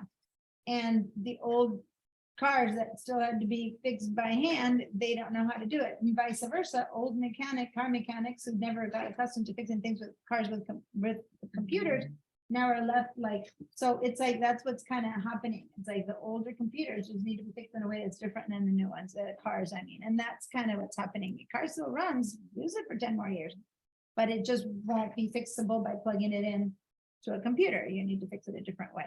So Apple stops creating new ways to fix older computers, okay? Okay. Now, let me just say that Betsy just put another thing in the chat. She wrote Mobile Kangaroo on Chapala. She said it's very good and Apple authorized. As I said, I don't know any of these places other than that for the last 20 years, people rave about Mac Mechanic. And now if you rave about it and someone uses it and they like Kangaroo, come in and tell me about it. And if 10 people begin to rave about Kangaroo, I'll start saying both of them, but I don't know Kangaroo. It's I'm happy it works. a Mac tech friend of mine, Mac Bakewell, who has worked with private clients for years, and he uses them and he has found them extremely helpful. I have not used them. I've been there. I know where it is, but Got it. if I have a problem, I go to the Apple store, actually, in the So that's Genius great to Bar. hear. So there you go. You have it in the chat. There's another place. I'll copy it later to have it down as a thought. But again, I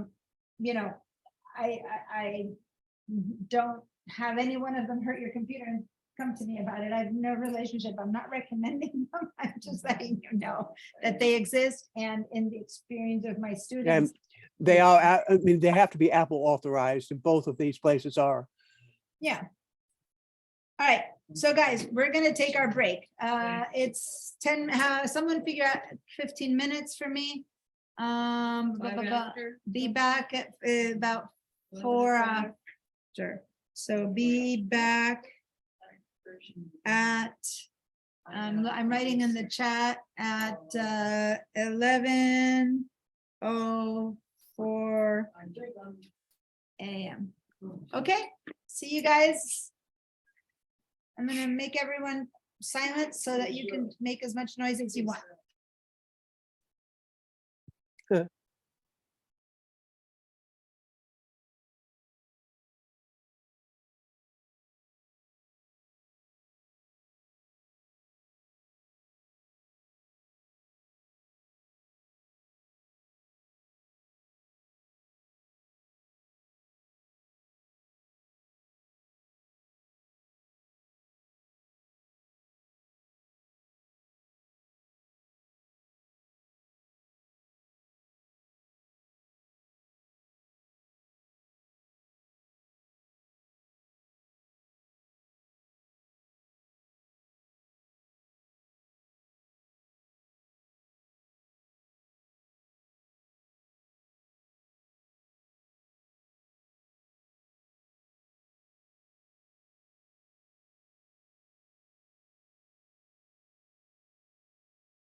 Okay, guys, sorry, I had to run to get the rosters printed, and again, the printer wasn't working, so it took a minute to get back.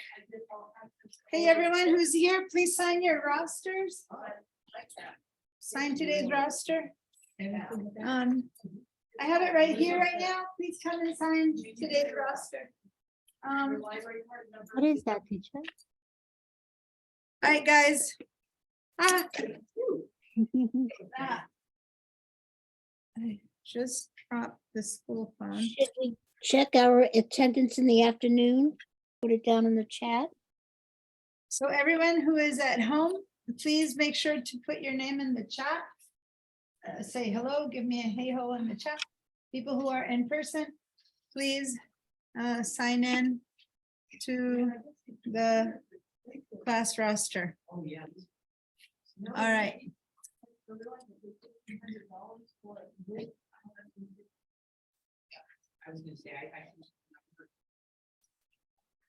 All right, so.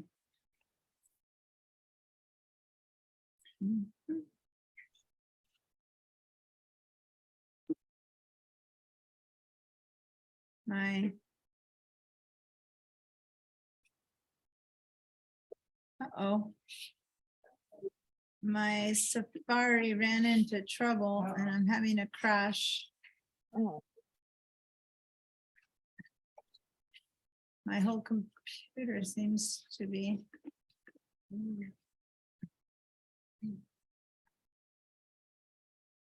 Was bizarre. I'm trying to open some, well, application Safari can't be opened. As long as I have this other computer running, I'm gonna have to restart my school computer. How bizarre. Okay, I'm gonna do a restart on the school computer. I've been doing that all the time.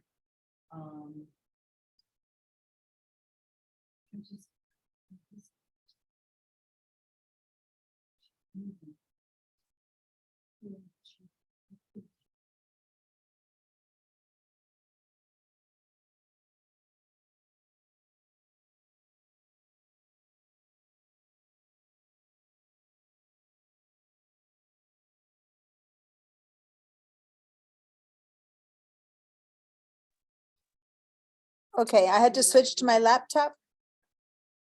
Can you guys hear me and see me now from my laptop? yes. Okay, I had to restart my other computer. So what happened to Greg? Rod? What happened to Oh, Greg? he had appointments and had no choice. Can you put in his name here then and Oh, yeah. sign and say Greg was here or something like that? Happy to. Because I saw that they were registering him, so he's not in my current roster, but, okay.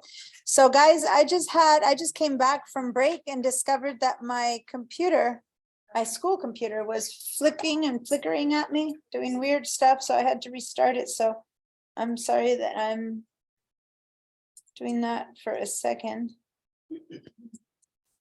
Hopefully. Now there, it'll let me in. So, let me show you guys, over here, I have my old system preferences and my new system preference. So now you guys know. And can somebody, maybe Anna, are you still Yes. there? Yes, ma'am. Can you, do you remember how to share your screen? Yes, ma'am. Can we? You share- think it's mine? Yeah, can we share your system preferences with the class, which will be the Ventura system preferences? Share your yeah. desktop and then we'll share for a second. Okay, so this is, cool. So let's go to the system settings. See, guys, already, it doesn't call it system preferences anymore. It's called system settings, okay? And then when you open it up, go up to the top where it says your name, click on your name, Anna Thompson on the left. So if you scroll down, start scrolling down with your mouse, put your, see on the left side, can you recognize how what she's showing is what you guys see on a phone or on an iPad? In fact, it's identical to what's on an iPad. And let me let Joseph in, on the left side, see, and then go into one of them, I don't know, general, for example. And about and all of that. So those of you who have iPads, this is exactly how the iPad looks, identical. But if you have an iPhone, what happens is that when you click on general, it switches to show you what's here, but it only has one screen. So it just flips to this, okay? So the iPad has a bit more space. So this is exactly how the settings look on the iPad. Can you go to one where we can turn something on or off? So like go to like Bluetooth or Wi-Fi. No, that one's a different one. One that might have choices. Go up to the cloud, go up to your name, go scroll all the way up and click on your name and see down there, it says iCloud, right there, click on iCloud. And so here you have all of the iCloud settings, and notice as you scroll up or down that it has sliders. You see the sliders on the right side? Now for some, now don't just turn them on and off willy-nilly. These sliders are the same that you had in all of those. Anyone who is not Joseph or Anna on your system preferences, you have check boxes, check marks that you need to turn on and your system preferences, versus in Ventura, you have sliders. But the thing is, they left them blue versus on the phone, the sliders are green, which is like, come on, if you're going to try to make them match, why are these blue and on the phone they're green? But anyway, I digress. Right? But that basically means that she has contacts on because it's blue, but photos off because it's grayed out. Does that make sense? Can you guys tell? All right. So this should be familiar to anyone who has a phone or an iPad. So it's not like if you move up to Ventura, your computer will suddenly be non-familiar to you, because most of you guys have iPhones, except for, I think, Julie, 2 or 3 people who don't.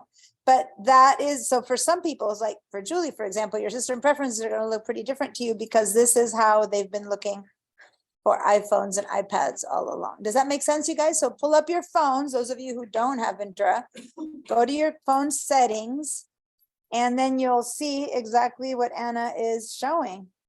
When you click on your name at the top and you go to the word iCloud, you should be seeing the same stuff. So once again, when you go and open your settings, at the very top of your settings, you see your name. Click on your name.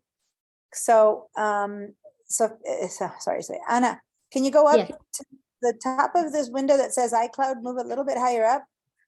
A little bit higher up, a bit higher up, higher, yeah, a little bit higher, there, the word iCloud that's on the top, on the right side, yes. So that brings you back. See that little arrow she's about to click on the left? That brings you back to the beginning of iCloud. So this is on the phone. If you click on your name, you see exactly what she's showing right here. You see your name, your email, and that email that you see there, that is your Apple ID. Some people's Apple ID is like in her case, an iCloud account, if it's a Mac one. Some people's Apple ID is a Yahoo or a Gmail. It doesn't matter. Whatever is under your name, can you point to your Apple ID right there under your name? That is your Apple ID. Anyone can know your Apple ID. It's like your phone number or something like that. The question is, to get in to your Apple ID, you need a password, right? And so anything that you need to do that needs a password is going to be any changes. If you want to change anything important, they're going to ask you to type in your Apple ID. So now 4 down, you see the word iCloud. So is everyone following me with their phones or iPads? So click on iCloud now.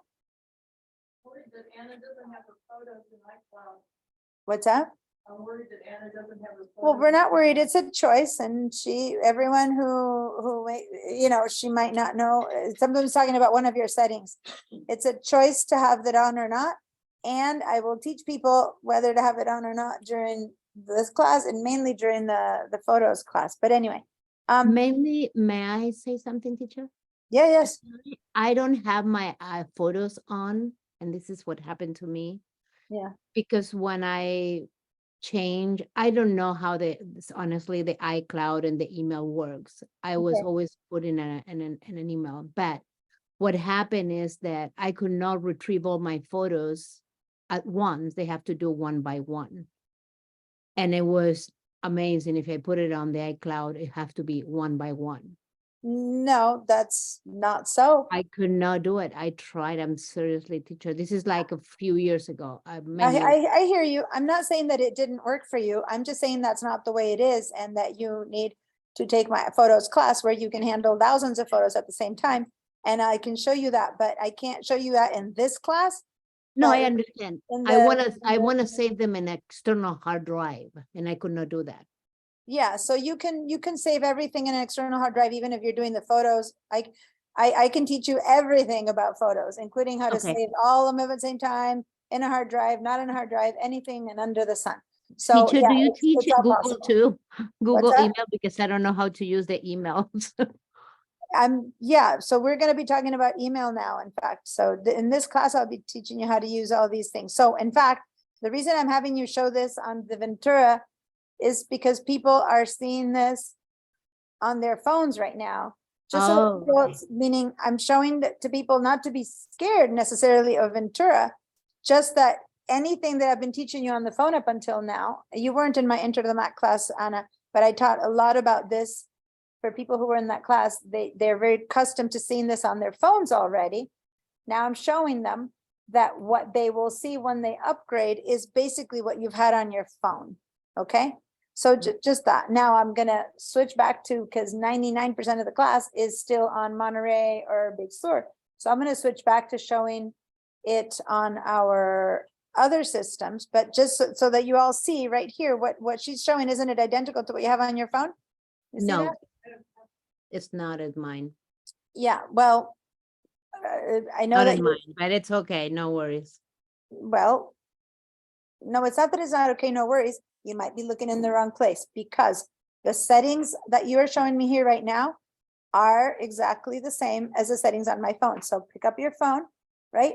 And open your settings and then, I don't when- have this. I don't have this icon in my phone. yeah. I don't have my Oh, phone. yes, which maybe you said not exactly the same. No, these are two different creatures. One is a phone, one is a computer. So there are some things that don't apply. Okay, okay. Okay, I when was say thinking it was a exactly- mirroring and it's not. No. There are things that don't exist for the phone that exist for the Mac, and there are things that exist for the Mac that don't exist for the phone, but 90% of it is identical. But mainly the whole look of it and functioning of it is identical. Okay, I'm gonna stop your share right now. Thank you so much for that. Welcome. There we go. And now I'm gonna share the way everyone else who is in this class is seeing their system preferences is like this, which is extremely different than what Anna was just showing. And it's very different than how you see it on your phone, okay? So this is the exact same thing as the settings on your phone. And up at the top, those of you who have your system preferences on your computer now, go check on those. At the top left, you should have at the left, meaning at the very top column on the left side, you should have your name. And then you have something here, it says Apple ID. Click on that Apple ID. And that'll bring you into the iCloud. And if you are in like overview, name or password or one of those, click on iCloud. So this here brings you to this place, which then shows you iCloud, photos, mail, contacts, which is the same stuff that we were seeing that Anna was scrolling up and down on, okay, in her Ventura. So this would be the same spot as the settings iCloud in your phone or in your iPad. And let me actually, I haven't shared my iPad for a while, but let me do that. I lost you. 1 second. I'm opening up my iPad, which I haven't in a while, so I'm having to share that. So now I'm going to, oh, that's true. My computer had lost its Zoom. I need to sign in on my school computer again to Zoom, so give me a sec, you guys. Because I've been teaching using the laptop. And I need a second here to join into the Mac level 2, start. And Okay, and post. Turn the computer. audio. Recording in progress. Second.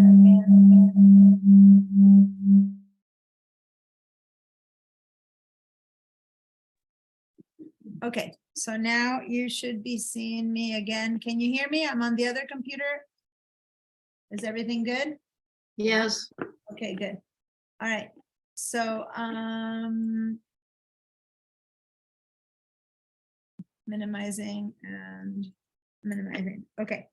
So, good. So now I'm going to share with you guys instead my iPad.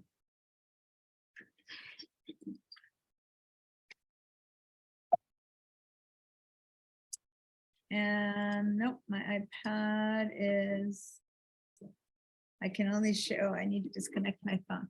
Okay, so this is my phone now, okay?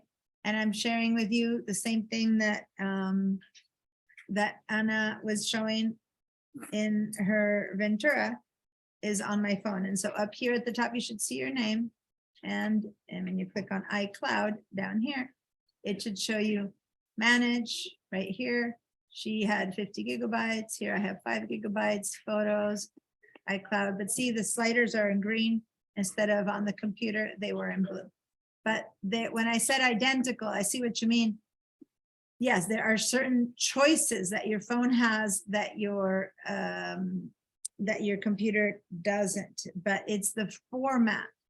It's the format of this is much more similar, okay, than the format of this, which is completely different, okay? So that's what I was talking about, the format of your system preferences, all right?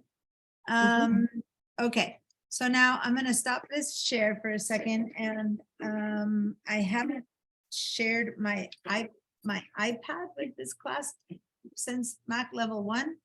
So I'm going to share the iPad for a second, just so that you guys can see. This is my iPad now.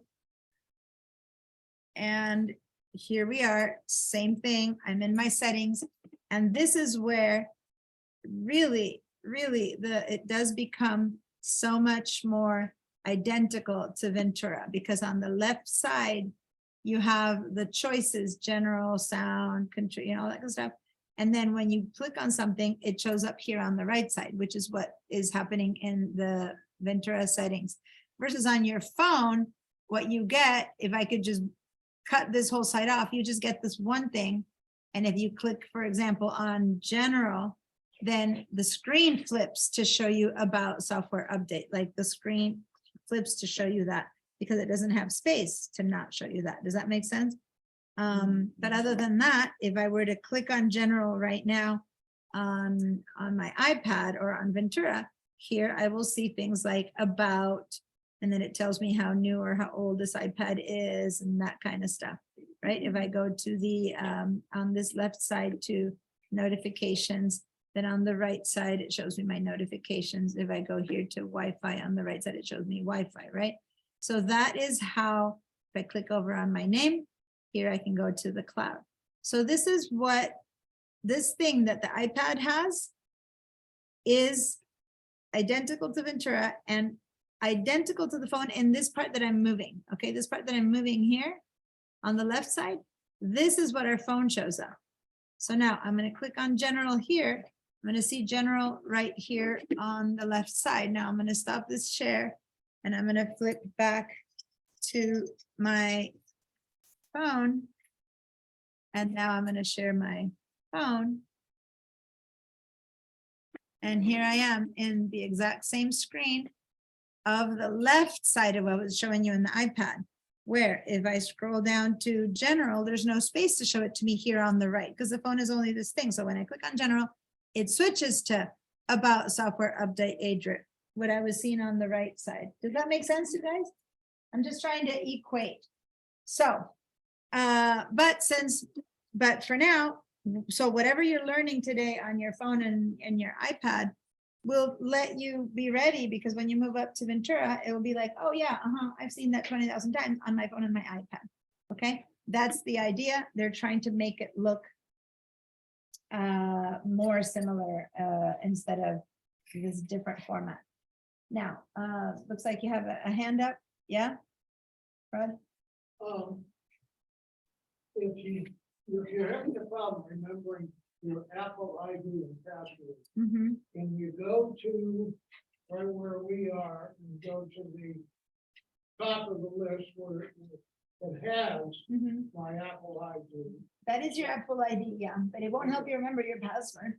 Okay, and then that's the key question. Is there any way to click on anything to get that password to come up so that I can? So, so the question has to do with, how to be able to help yourself remember your Apple ID password.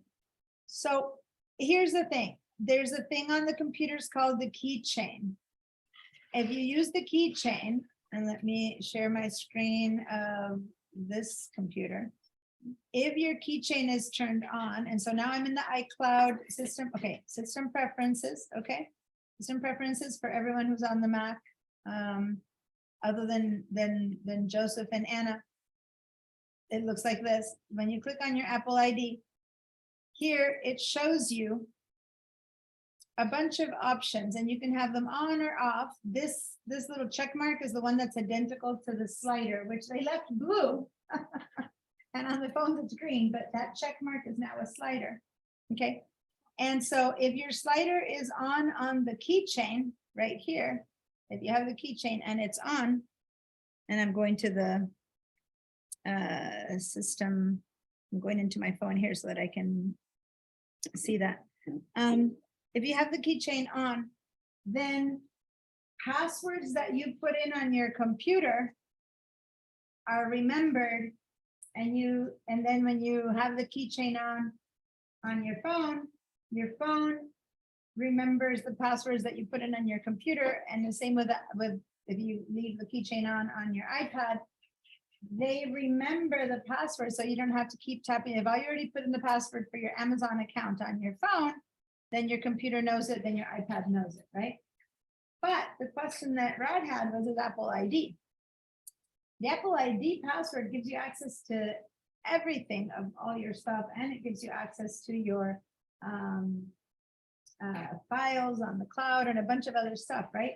So the Apple ID is kind of like the initial password, if you want. So that one you need to remember.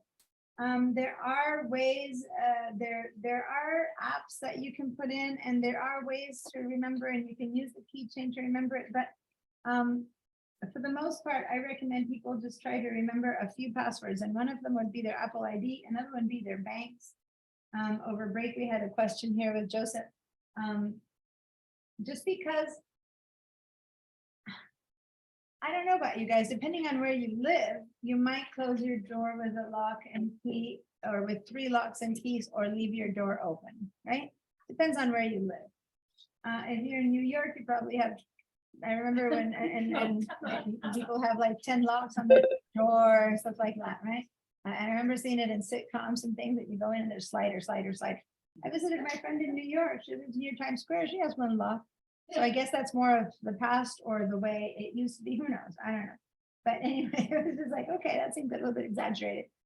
In Santa Barbara, for years, I never locked my front door. So it depends on, now my husband never even locked his car. And then suddenly over the past few years, there's more cars. So now I'm telling him, lock your car, So the same, so what I'm trying to say, security is a matter of how worried you are that people are going to get in. Now, once again, one of my good friends here, they had their house broken into and all their jewelry was taken. So, and she lives in Santa Barbara, very near my house. So I'm not saying it won't happen, but you could be targeted. Some people might really want to break into your computer, into your house, and you might get things stolen. That is, in a way, a matter of luck. Unless you live in a mansion, you probably will get stolen more than you live in a hovel. I mean, there are certain things that might be a reason to attack you than someone else. But that said, unless you're someone famous, a celebrity, someone who truly has clearly huge vast amounts of money, you probably won't be targeted individually. What will happen is that there might be a whole break-in into, I remember some years ago, Target, right before Christmas got broken into and everyone's passwords were revealed. So hackers will attack the big stuff. Then they might get from there information that might help them email you and say, hey, I'm Target, give me your and then kind of get like a con man kind of situation, get into you. But that's not the same as saying someone is going to be able to go into your computer individually and grab your stuff. But still, you don't want to be not remembering your bank's password and stuff like that. You don't want to have the same password for like Facebook than for your bank, right? Because who cares if people get into your, I mean, actually, if it's your business, you do care, but it's less important than having someone go in and steal all your retirement funds, right? So there's a level of passwords that you need to care about. One of them should be your Apple ID. You should try to remember that one and not count on the computer remembering it. Now, if you have issues remembering your passwords, and I'm going to stop for a minute because I have a handout in the handouts folder of how to recover your password. And I am going to it with my computer that had just crashed. So I'm trying to make sure I get there. Yes. Okay, so let me share with you our class handouts. And in our class handouts, I have how to find if you forgot your Apple ID password. And so here it is. If you forgot your Apple ID password and you're trying to sign in, here's how to reset it. And it just tells you all these different things that you can do to reset your Apple ID password. Okay, so that said, no, there isn't a very quick, just now, if you have a laptop that's got the thumbprint enabled thingy and you decided to have it remember your Apple ID, the thumbprint would work because it works the same as if it was a password. So if you have a hard time remembering passwords, one reason to upgrade to one of the laptops that allows your thumbprint is because then your thumbprint works as your password. Okay, so unless someone chops your hand off, which you see happening in movies, but I doubt it happens that much. I don't know. I mean, does it happen to real people? I don't know. Then people could use your thumb, so to say, as your password. But other than that, your password has to be typed in. But the thumbprint works as your password. It is as good as your password. My thumbprint didn't work. I tried it on my new iPad a while back and then I tried to open it with my thumbprint. I couldn't open it. But I have really dry skin Okay, and I think that might be a fact. it could be, I don't know. I've only used the thumbprint once. I don't, my laptop doesn't have a thumbprint option, but I did use it on one that I borrowed when I taught from Argentina and it worked really well. So I don't know what the factors might be. I heard it was that your hands have to be warm. Oh, I have. And so cold I hands. always, I have to, because my hands are always cold. So I always have to kind of rub Warm my- it up. rub it up. I do, And and I put it in there. Molly, your hand is up. Yes, the easy way for me to find keychain, I asked Siri, get me on keychain, and it gets me right on it from the Yeah, iPhone. yeah. Getting on to that iPhone is keychain easy. isn't necessarily hard. Thanks for reminding me. I don't talk too much about Siri, but I always tell people how to go to the Spotlight and search for stuff, but you can also ask Siri to find you things, right? But the keychain won't automatically give you your Apple ID. You still need to have your computer password to access your keychain to look up your password, right? Because if not, anyone can look at your keychain. So what the keychain is, and I wasn't trying to teach keychain today, right now I'm going to work on something else. But since the question came up, what the keychain is, by the way, is an app that remembers your passwords, but to get to them, you need to put in a password. Or if you're in a laptop that has a thumbprint, you need to put in your thumbprint. Then you can see the passwords that you've used in the past, That's right. and you can then remember it that way. That of all the apps that I teach, it's the only one that I don't demo. Because can you imagine demoing on a recorded class or even in a not recorded class? How do I demo on a screen how to use a keychain and show you guys my passwords?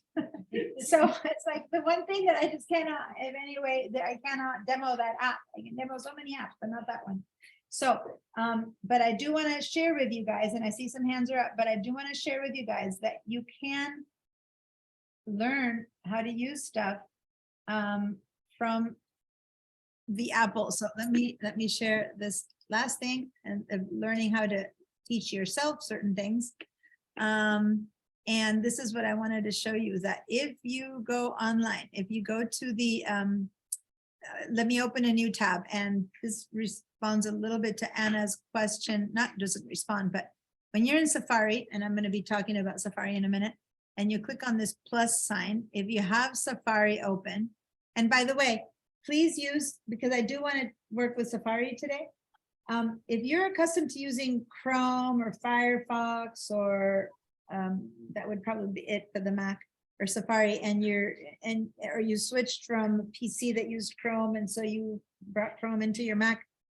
I'm not against Chrome. People think I'm against Chrome. I'm not against Chrome, but I teach you how to use the Mac applications. So I teach you Safari because we're in a Mac class. That said, I will say that Chrome and Safari work. Chrome works better on a Windows. Safari works better on a Mac. The Chrome on a Mac slows the computer down a lot and is very invasive of your privacy, versus Safari is very careful of your privacy and works much better for a Mac. So it's not that I'm against Chrome. On Safari, Chrome doesn't work. On an Apple, Chrome doesn't work as well as Safari, right? Beyond that, be my guest, use Chrome all you want, but in this class, I'll teach you how to use Safari. Safari. So open up Safari and do what Safari does, because I want to answer questions like Anna's, which was how come the start page is showing differently? Because this is a Mac class and I'm going to teach you how to use the start page of Safari. Got it? So while you're in class, use Safari, learn how to use it, and then you might go, oh, it looks like it's cool enough. I'm accustomed to this, but if I use this, I'll get more security. My computer run better. Oh, I'll start using Safari. Or go, forget it. I'll just keep using Chrome because I'm accustomed to it. I've used it for 10 years. Fine. Keep using Chrome. Got it? I'm not trying to convert you, but I will use Safari for the class and expect and hope that you guys will use Safari as well. So I'm in Safari right now. And over here on the right side, I see a plus sign. Yes. When I click on a plus sign, a new tab opens up. And for me, and this is because I'm in the default settings, the start page shows up. Anna was mentioning the start page doesn't look like this for her. That's fine, because this is the kind of stuff that we can modify. So at some point it must have been modified. So I will show you how to modify it or not. But I am opening a start page just to show you right now how to get yourself some help from Apple. And if you do get a start page like mine, if your start page is like mine, right here, you see that one of the favorites at the very top is Apple. So they've already kind of saved themselves in there for you. But if not, you can just write up here, apple.com, right? Apple.com. So if you don't see this in any page, just go up to the top where you type things in and just wrap apple.com. That's where this is going to take you. And then hit return, and or go to your keyboard and hit return, or if you're accustomed to PC or you have a keyboard that's not a Mac keyboard, it's called the enter key, but on the Mac it's called the return key. And then here you are in your Apple, right? And so let me back off. If instead had you clicked on this Apple, it would have taken you to the exact same place. Now, when you're in Apple, they're just trying to tell you everything about Apple and everything about processing this drive. I just had issues with Apple, with Safari. And I guess I'm still having issues with Safari. It's not showing me all the menus. What is Now, may I ask a question? Yeah. Okay.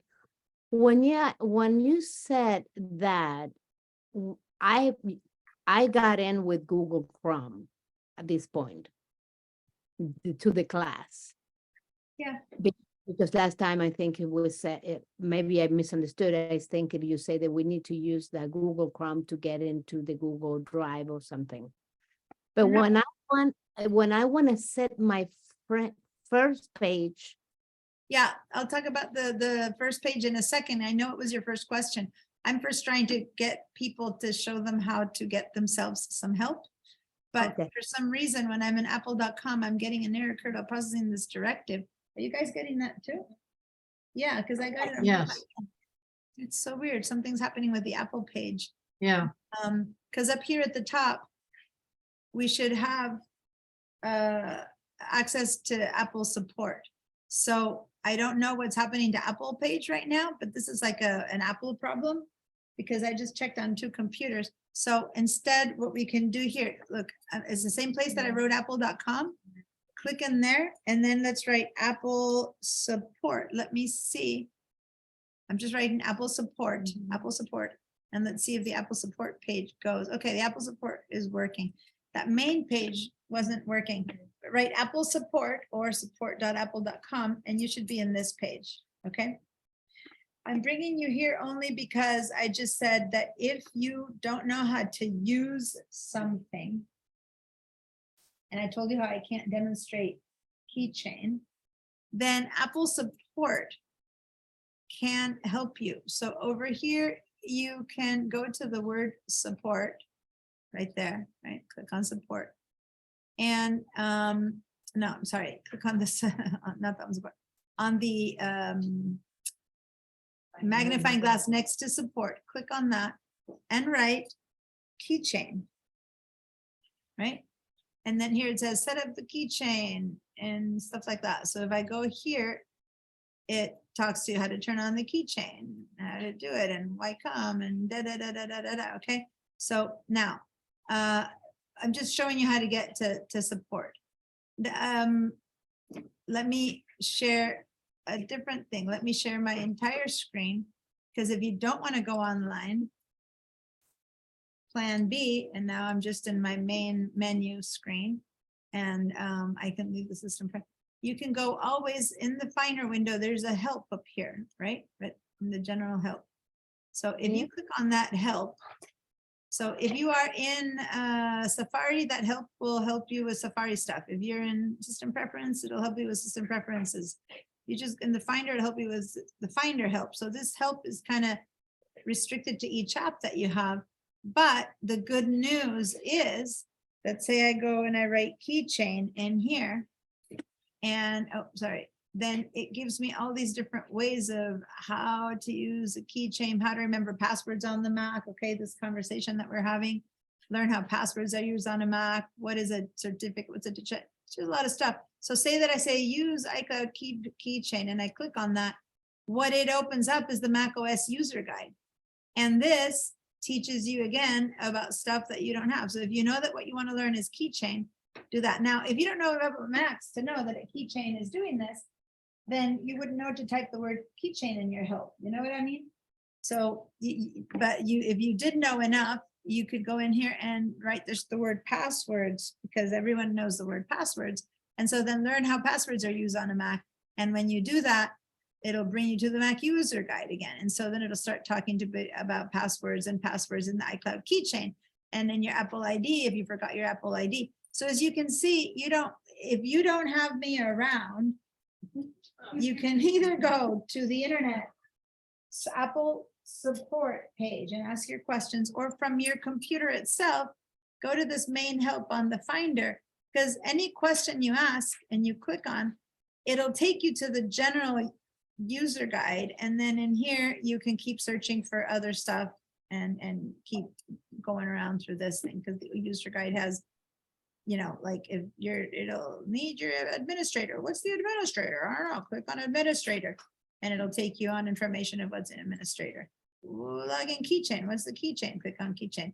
It's a log container using all your accounts, passwords and stuff like that. Okay. So I wanted to teach you that to teach you how to help yourselves a little bit. Okay. Now back to the original conversation of Safari. And now let me just share Safari. No, actually, I'm gonna share the thing. I want everyone, every single person who's here to open your Safari. And I'm gonna respond this just to Anna, She mentioned that she opened Chrome because I had said originally to use Chrome. Anna, you took one of my Adobe classes, Photoshop or Illustrator or digital design, one of those. And in that class, and just for people who don't have the applications, they needed to use VDI. I told them that VDI works better on Firefox or Chrome. So that was a specific VDI situation, okay, Anna? And that's why no one in this class has heard of that, but anyone who's in my Adobe classes would have heard that, okay? So that's why, but Okay, it's now, only a VDI issue, because our school runs VDI on a PC, and thus a PC browser works better for VDI. That's all. And Google is a PC browser. So anyway, that's what I'm saying. Don't, anyone else who didn't understand that, what I just said, don't worry. It's just because Anna was in a class where I made that comment. But for Mac users in the Mac world, Safari is the most logical browser to use, okay?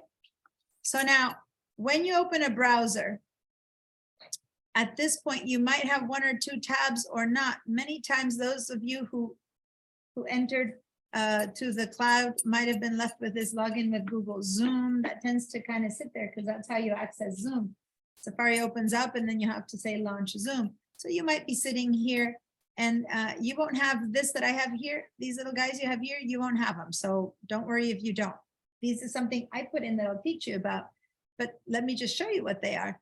These are websites that I want to go to a lot that I pinned here so that I can go quickly, because when I want to show you the handouts, I just go here and I'm in the class handouts. When I want to go to my mail, I go here and I'm in my class mail. When I go into my Zoom account or my shortcuts, I go here. So these are shortcuts or pinned websites, but you don't have them yet. So if your page doesn't have this, you're not supposed to. You should have just a blank page that either has the login with Zoom, because that's how you got here, or if you use Safari a lot, you might have whatever, Amazon, the weather, whatever you've been checking. So everyone, click on this plus sign that's right there at the top. Go ahead and do that. So those of you who are here, Rod, everyone who's here, move this over here so that you can do this yourself. You're doing it already. Anyone else who is working on the, oh, Greg isn't here. Okay, Joseph, make sure that you move me or my demo to the side and do it yourself. So when you click on this plus sign, some of you landed on the start page and some of you did not. Okay, so now in the handout, in your reactions, if what you are, when you click the plus sign, if what this says is start page, give me a yes. If what this says is not a start page, give me a no. All right, No. so once you click on this plus sign, look at the name of the, not if it looks the same as mine, just look at the name of the tab. If it says start page, say yes. yes. If it's not, then say no. So get not say, I'm sorry, go to your reactions and write yes or no, yes or no. So like Becky and Betsy are saying no, their Safaris, Alan did not take them to the start page. Versus many others, yes. Anna, I don't see a yes or no on yours. I have a yes, I'm sorry. I'm trying to figure it out. I'll go back to No, you. that's okay. It's a yes. Cool. Joseph, how about you? Yes. It's a yes. All right. Annette, Josie. Okay. Annette, I just want to make sure everyone knows what I'm talking about and you're following me. Okay, great.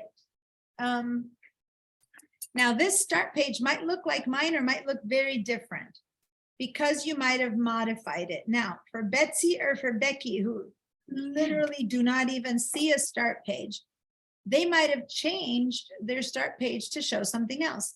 So let me show you what we're going to do. If you want to change your start page to not show you this, you can use it through doing your preferences. Let me for a second ask just Becky and Betsy. Betsy and Becky, did you guys want to see the start page? I'm sorry. Did you guys know that you did not see the start page and you were trying to see it? You would like to see the start page? Or is it purposeful? You changed it so because you don't want to see a start page. Do you know? Yeah, I made something else my homepage and it goes Okay. directly to that. So it's yours, it's on purpose, and see, that's what I mean. You Yeah, don't I have- did it a while ago. I didn't do it here. So Perfect. I'd like to Yeah. get back, okay? And here's the thing, that when you change your start page, even if it happened 10 years ago, any change you make, every time you upgrade, the computer keeps your choices and your preferences. So Betsy just said that she did this many years ago. So as she upgrades, Safari remembers and keeps giving you the page that you wanted to have your art page. Now, if you want to change it, I'll show you now how to change Okay. it. But first, let me ask Becky. Oh, Becky, you change it to a yes. Okay, so you do see the start page. All right.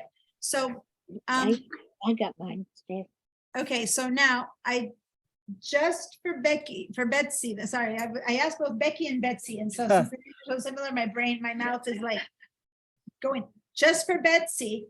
If everyone else is seeing the start page, stay on the start page, because I want to teach you about the start page, okay? So I don't want you changing it right now, but Betsy wants to go back to it, so let me show you really quickly. Okay, When you are on Safari and you go up to the top, it says Safari. Now you might be seeing Safari, but you click on the desktop, you'll see Finder. So you must click on Safari. This is for everyone to see the word Safari on top. At that point, you can do Safari preferences. Now go to Safari preferences, everyone, but okay, so that you can see the Safari preferences, and this is what pops up. Now I'm gonna move right, over here so you can see both. Now, you choose what your new tabs open with, start page. So you probably have yours set to new page tabs with homepage, or new windows open with start page instead of new windows open with homepage. So you need to shift that. Now, for the rest of you guys who don't have it shifted, please don't, okay? Leave it at start page. And then homepage here, for those of us who are seeing start page, is correct, but for Betsy, she changed her homepage to another page. So if you want to switch it back to homepage, at this point, you either have to type this whole thing in, Betsy, or go ahead, switch this to new tab open with start page, and then click on a plus sign, and then that will be your start page. And then you can just go over here to homepage and say set to current page, and it'll start. So say that she had written, say that sbcc.edu was your homepage, right? Say that you changed it to that. So when I start a new tab, go to homepage, say I have it like that, right? Then look, when I go to the plus sign, instead of going to my start page, the tab is taking me to sbcc.edu. See that? Because I changed it here. So now I'm going to turn that off. I'm going to say, go back to start page. Go back to start page. And then here, I need to delete that, right? And so when I say that I want to have this be the start page, backwards,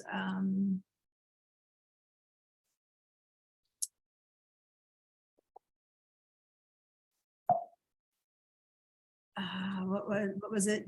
It was apple.com / It was http://www.apple.com/star page. before. Apple Apple.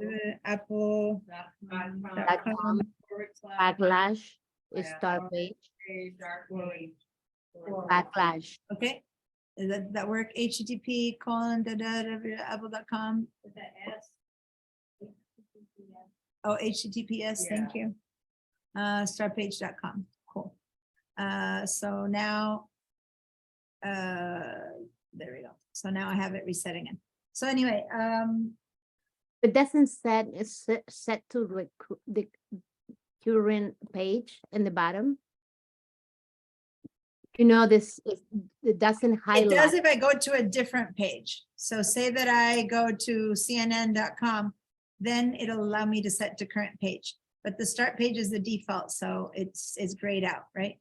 Like, let me copy this because I don't want to have to rewrite it again. Say that I Okay. go here to, I don't know, Amazon, right? Say that I go to Amazon.com and I'm in Amazon.com. Well, wait till it switches. Then over here, see how this turned black now? Okay, hold Because on. now it allows me to say set to current page and that becomes my home page. But when I go back to the start page, it goes, it goes gray because it is the start page. So now I had to write it in there again. Okay, And how you get the frequently visits? set? what's that? How is the frequently visited? Yeah, so now I'm gonna start explaining the rest. That was just because Betsy wanted to change hers back, right? So I just showed her how to change this back, but the rest Yeah. of you guys have the start page started here. So let me now show you more about the start page. First of all, if you don't have another tab right here, because you didn't leave this one open, then you might only be seeing just that, just the start page, right? So the way to see other tabs is to click on this plus sign and now you have two, but they're both showing the same thing, right? So choose, wow, it's really pouring right now. Go to this start page here. So hopefully, Mary, are you still connected? Mary? She was the one who having issues. That's probably just, nope, she's not here. Well, Mary Mao is here, but the other Mary was having issues with the connection. Yep. Okay, so go to a second start page and click on any of these. So I'm going to click on Apple for one of them. Oh, see, now it's working. For a second there, Apple wasn't working right when I was teaching it. Now click on do a plus again and see the start page lets you go. So now let's go to, for example, Yahoo. And then I'm going to press the start new page button. A new tab opens up and that go to the weather channel. So basically I have 4 pages open. I have start page, Apple, Yahoo, and the local weather.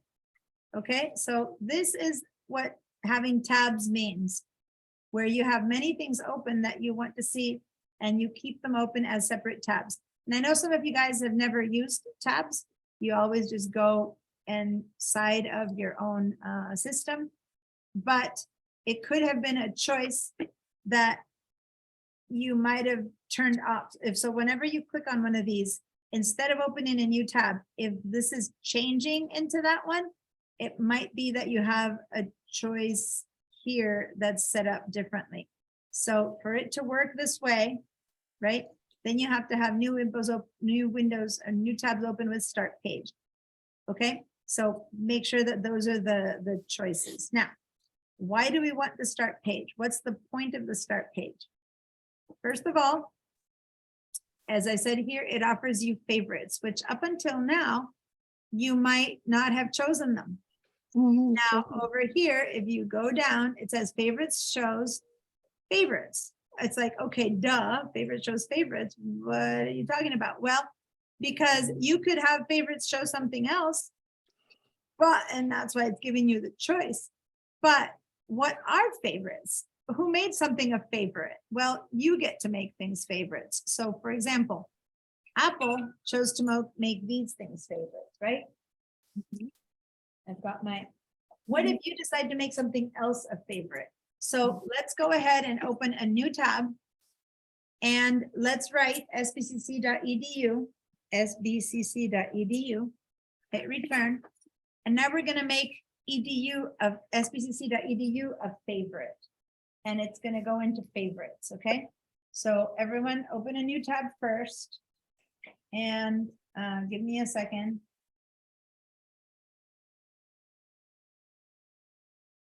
Hello? Can you hear me? Yeah. You are not sign in back. I don't know what that Who's is. talking? I already have it. Okay, I'm not sure. So, okay, so is everyone, I'm gonna share just this screen. Well, no, that's okay. So is everyone in sbcc.edu? Okay, so first of all, let me remind you, sbcc.edu does not show up in favorites here, does it? No. So what we're gonna do is we're gonna make it a favorite. So watch. Up here, right next to the Apple, the plus sign, there's a share button. You see that? The Yeah, little arrow pointing upwards from a box is always the share button. Go click on share, Oh, there it on is. share, I got it. and then you see the add to bookmark. Okay, let's click on add bookmark. And then when you want to add bookmark, it says, add this page to favorites. Like, do you want this bookmark to be a favorite? You could have other kind of bookmarks. You can say no, and you can have another kind. But if you want to add it to a favorite, you say yes. Now, this is a long name for a favorite. How about we replace this for just SBCC? Because it's a little bit easier. Okay, what's that? Okay, so hold on, you need to go to the SBCC page. You're in the share start page, so you need to first navigate, you need to go to sbcc.edu. Okay. Okay, so when it says add this to favorites, I'll say add, right? So if I go back to a start page, whoop, there it is. I've just made a favorite. Okay, so I just made a favorite. You guys can go to any, so it's basically, it's a bookmark, but bookmarks, you can have 200 bookmarks and only have 5 that are favorites, right? You can choose which ones to make a favorite, as much as you can also say, oh my God, why in the world would I have LinkedIn as a favorite? So you can actually right click and you can delete that one. So you don't have to have the favorites that the computer set up for you. You go, I don't ever go to Yelp, right click, delete it. Okay. how you delete it? I'm sorry, I'm trying to get, I have Right. to open and close one. How you right click and delete it? Okay, so I'm concerned about what you said about you need to open and close. I have to go from, get off of Zoom and go and to another to get what you're doing. I see that. So what computer, you can hit escape on Zoom and then make it only occupy half of your screen, Anna, so that you can have half of your screen with Zoom and half of your screen so that you don't have to be switching back and forth. Otherwise, I see why you're getting confused. How I can escape? So when I share my screen, it takes over your screen.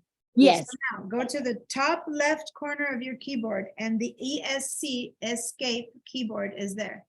Click escape. But you need to be on Zoom. So first go to the Zoom, okay? And then hit escape. And then that window that is showing my favorites right now, you can now grab it from the corner and make it smaller, push it over to the side a little bit. I did. I did it with the green button. But okay, so To now the left, it but works with the green button too. And now can you grab it and move it a little bit to the right or to the left, somewhere where you see half your screen with me? no, with this system, it's going away. Okay, It so goes then don't use the green button, hit your escape key. I do, and Okay, I'm gonna go okay. get the other one. Let's see. now, wait, Yes, don't forget it, forget about the real Safari right now, your real Safari. I'm just focused on Zoom. Make sure that it says Zoom at the top. Okay, Yes. so you need to have Zoom at the top. Yes, ma'am. Hit escape key. I did escape key Okay, already. good. So now that window, now, it might look the same as before, but because you hit escape, you should be able to put your mouse on the corner of it and make it smaller. Yes, I did. I Good. on the Now, make it fill only half of your screen. yes. And then on the other half, move your Safari, and then you can go from what I'm showing and what you're doing, what I'm showing and what you're doing. You know what I mean? The problem is the new, what are they calling the new Ventura? It kind of leave you on the side, and it's small. I don't have. I can go back and forth, but I But cannot do. if I'm small, you can stretch me out a little bit. It's not a Ventura thing. Ventura moves things to the side. It's different, but you can control the size of that on the side. I can show you if you want me to. You can try, but Zoom doesn't share itself. Go ahead and share your screen. I will probably not see it though, because Zoom will show me yours. Go ahead and share. Share. Okay, there we go. This Okay. is what happened. Yeah, Or but that's a I'm good, with you, or I'm with them. I'm with them, okay, but I'm so with you. stop. This is Safari. Now, don't do what you're doing. Grab this Safari window, grab it from the side and make it half the size, like, yeah. And now, I do not see the Zoom because Zoom is not sharing. We're just seeing an empty screen. Do the same thing to Zoom and make it half your screen. Were you able to do that? Yeah, what happened with this, it goes right here on this side, disappear. Now? Yes, if I still do there, it like but you now do it's still there. now because we are linked, but if I stop my sharing, you goes on this side of the corner with all the windows that I have open, and this will be the predominant. Now, if I do this, Yeah. you see, I can No, click. but no, you can't have different desktops. If you have different desktops, you'll never see them both at the same time. So close that desktop. Yeah, and then go close the other 4. You don't need 4 desktops. Go up to that desktop again. Yeah, close each one. Go to desktop 2 and no, leave one. Okay. Okay, one is gone now. Okay. Get rid of all of them except for 1. Go up to the top and get rid of the rest. Okay, you there go. we go. That helps. Yeah, that's not Ventura. That's just a thing. Okay, so I see. All right, Next so this one. thing that she's got happening is something that Ventura is moving things to the side anyway. It's I don't remember the name of it. The name suddenly disappears. It's something that they're doing also for the iPad, and it's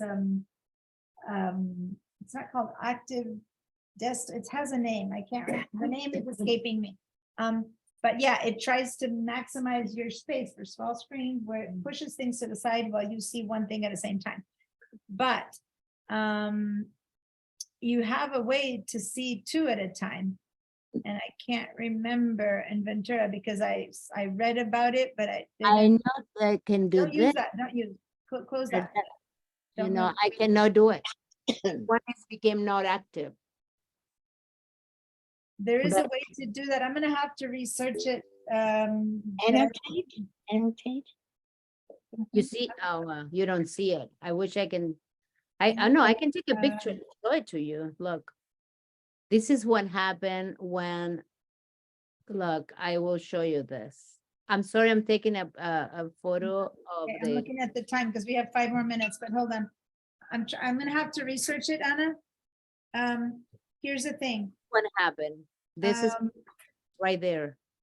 That's my, where's my? Yeah, so right now I'm not, here's the problem. When you share your screen, to us, it looks like a very empty screen with just Safari. Because when you share Zoom, the rest of us don't see your Zoom. That's something Zoom does to itself. So I can't help you right now. No I am worries. going to research this because yes, it becomes very hard if you can't.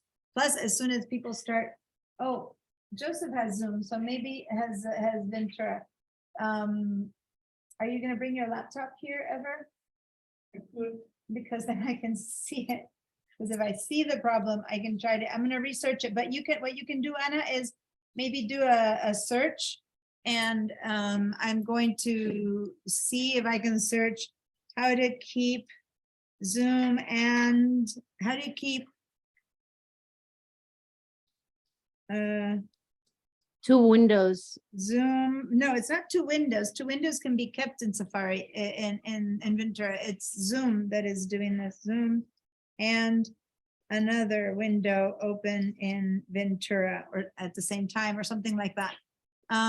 Change Zoom, advanced options. Anyway, so I need to, I'm gonna have to look it up to see what's happening. Okay, because I don't know. I'm gonna stop my share. So, but for a minute here, let me finish this class because like Yeah. the questions, and it's okay to ask me questions that are off topic if they are part of the class. If they're completely off topic, I'll say it's not part of the class.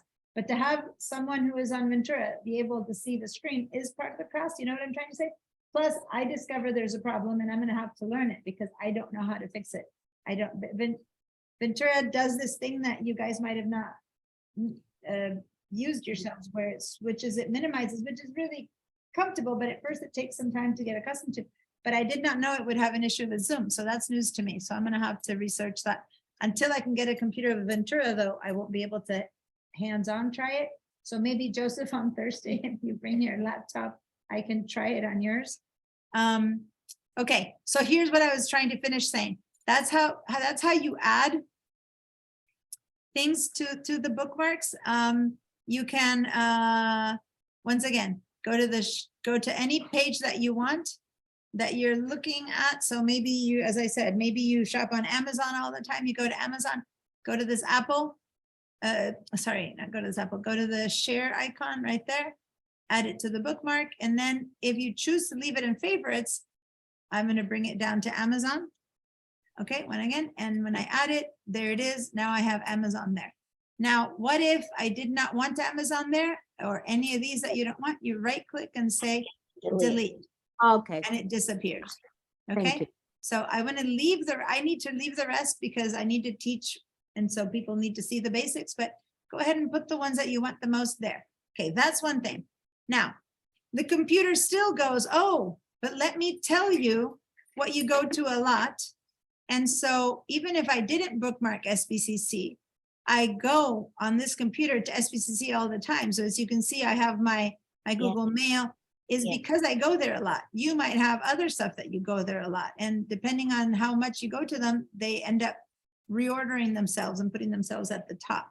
Yeah. And so that's the frequently visited. Yeah. Down here, Safari is telling me in the last 7 days, Safari has prevented 106 trackers from profiling you and hitting your IP. So we're going to talk more about privacy. And then there's something called a reading list, which if you don't have anything here, it's because you didn't use it. So I'm going to tell you more about these things in a minute. But just in case you find this too boring as homework between here and Wednesday, at the bottom right, you can choose what you want to see, right? So right now I'm seeing them all. So if you don't see one of these things, you might have turned it off, right? You might see other things, but I just want to show you, you can choose other backgrounds. So I'm going to choose this background. And when I meant by boring, so you can make it a bit prettier, or I can choose this background or this background or this background, play around. You can choose different backgrounds for your Safari beginning window, or you can put in your own photo just for your, if you click on the plus, you can go find your own background image. Anyway, that's just for the fun of it. Because I am, I don't know, I'm going to go with a panda or whatever, but I just don't want this to be confusing.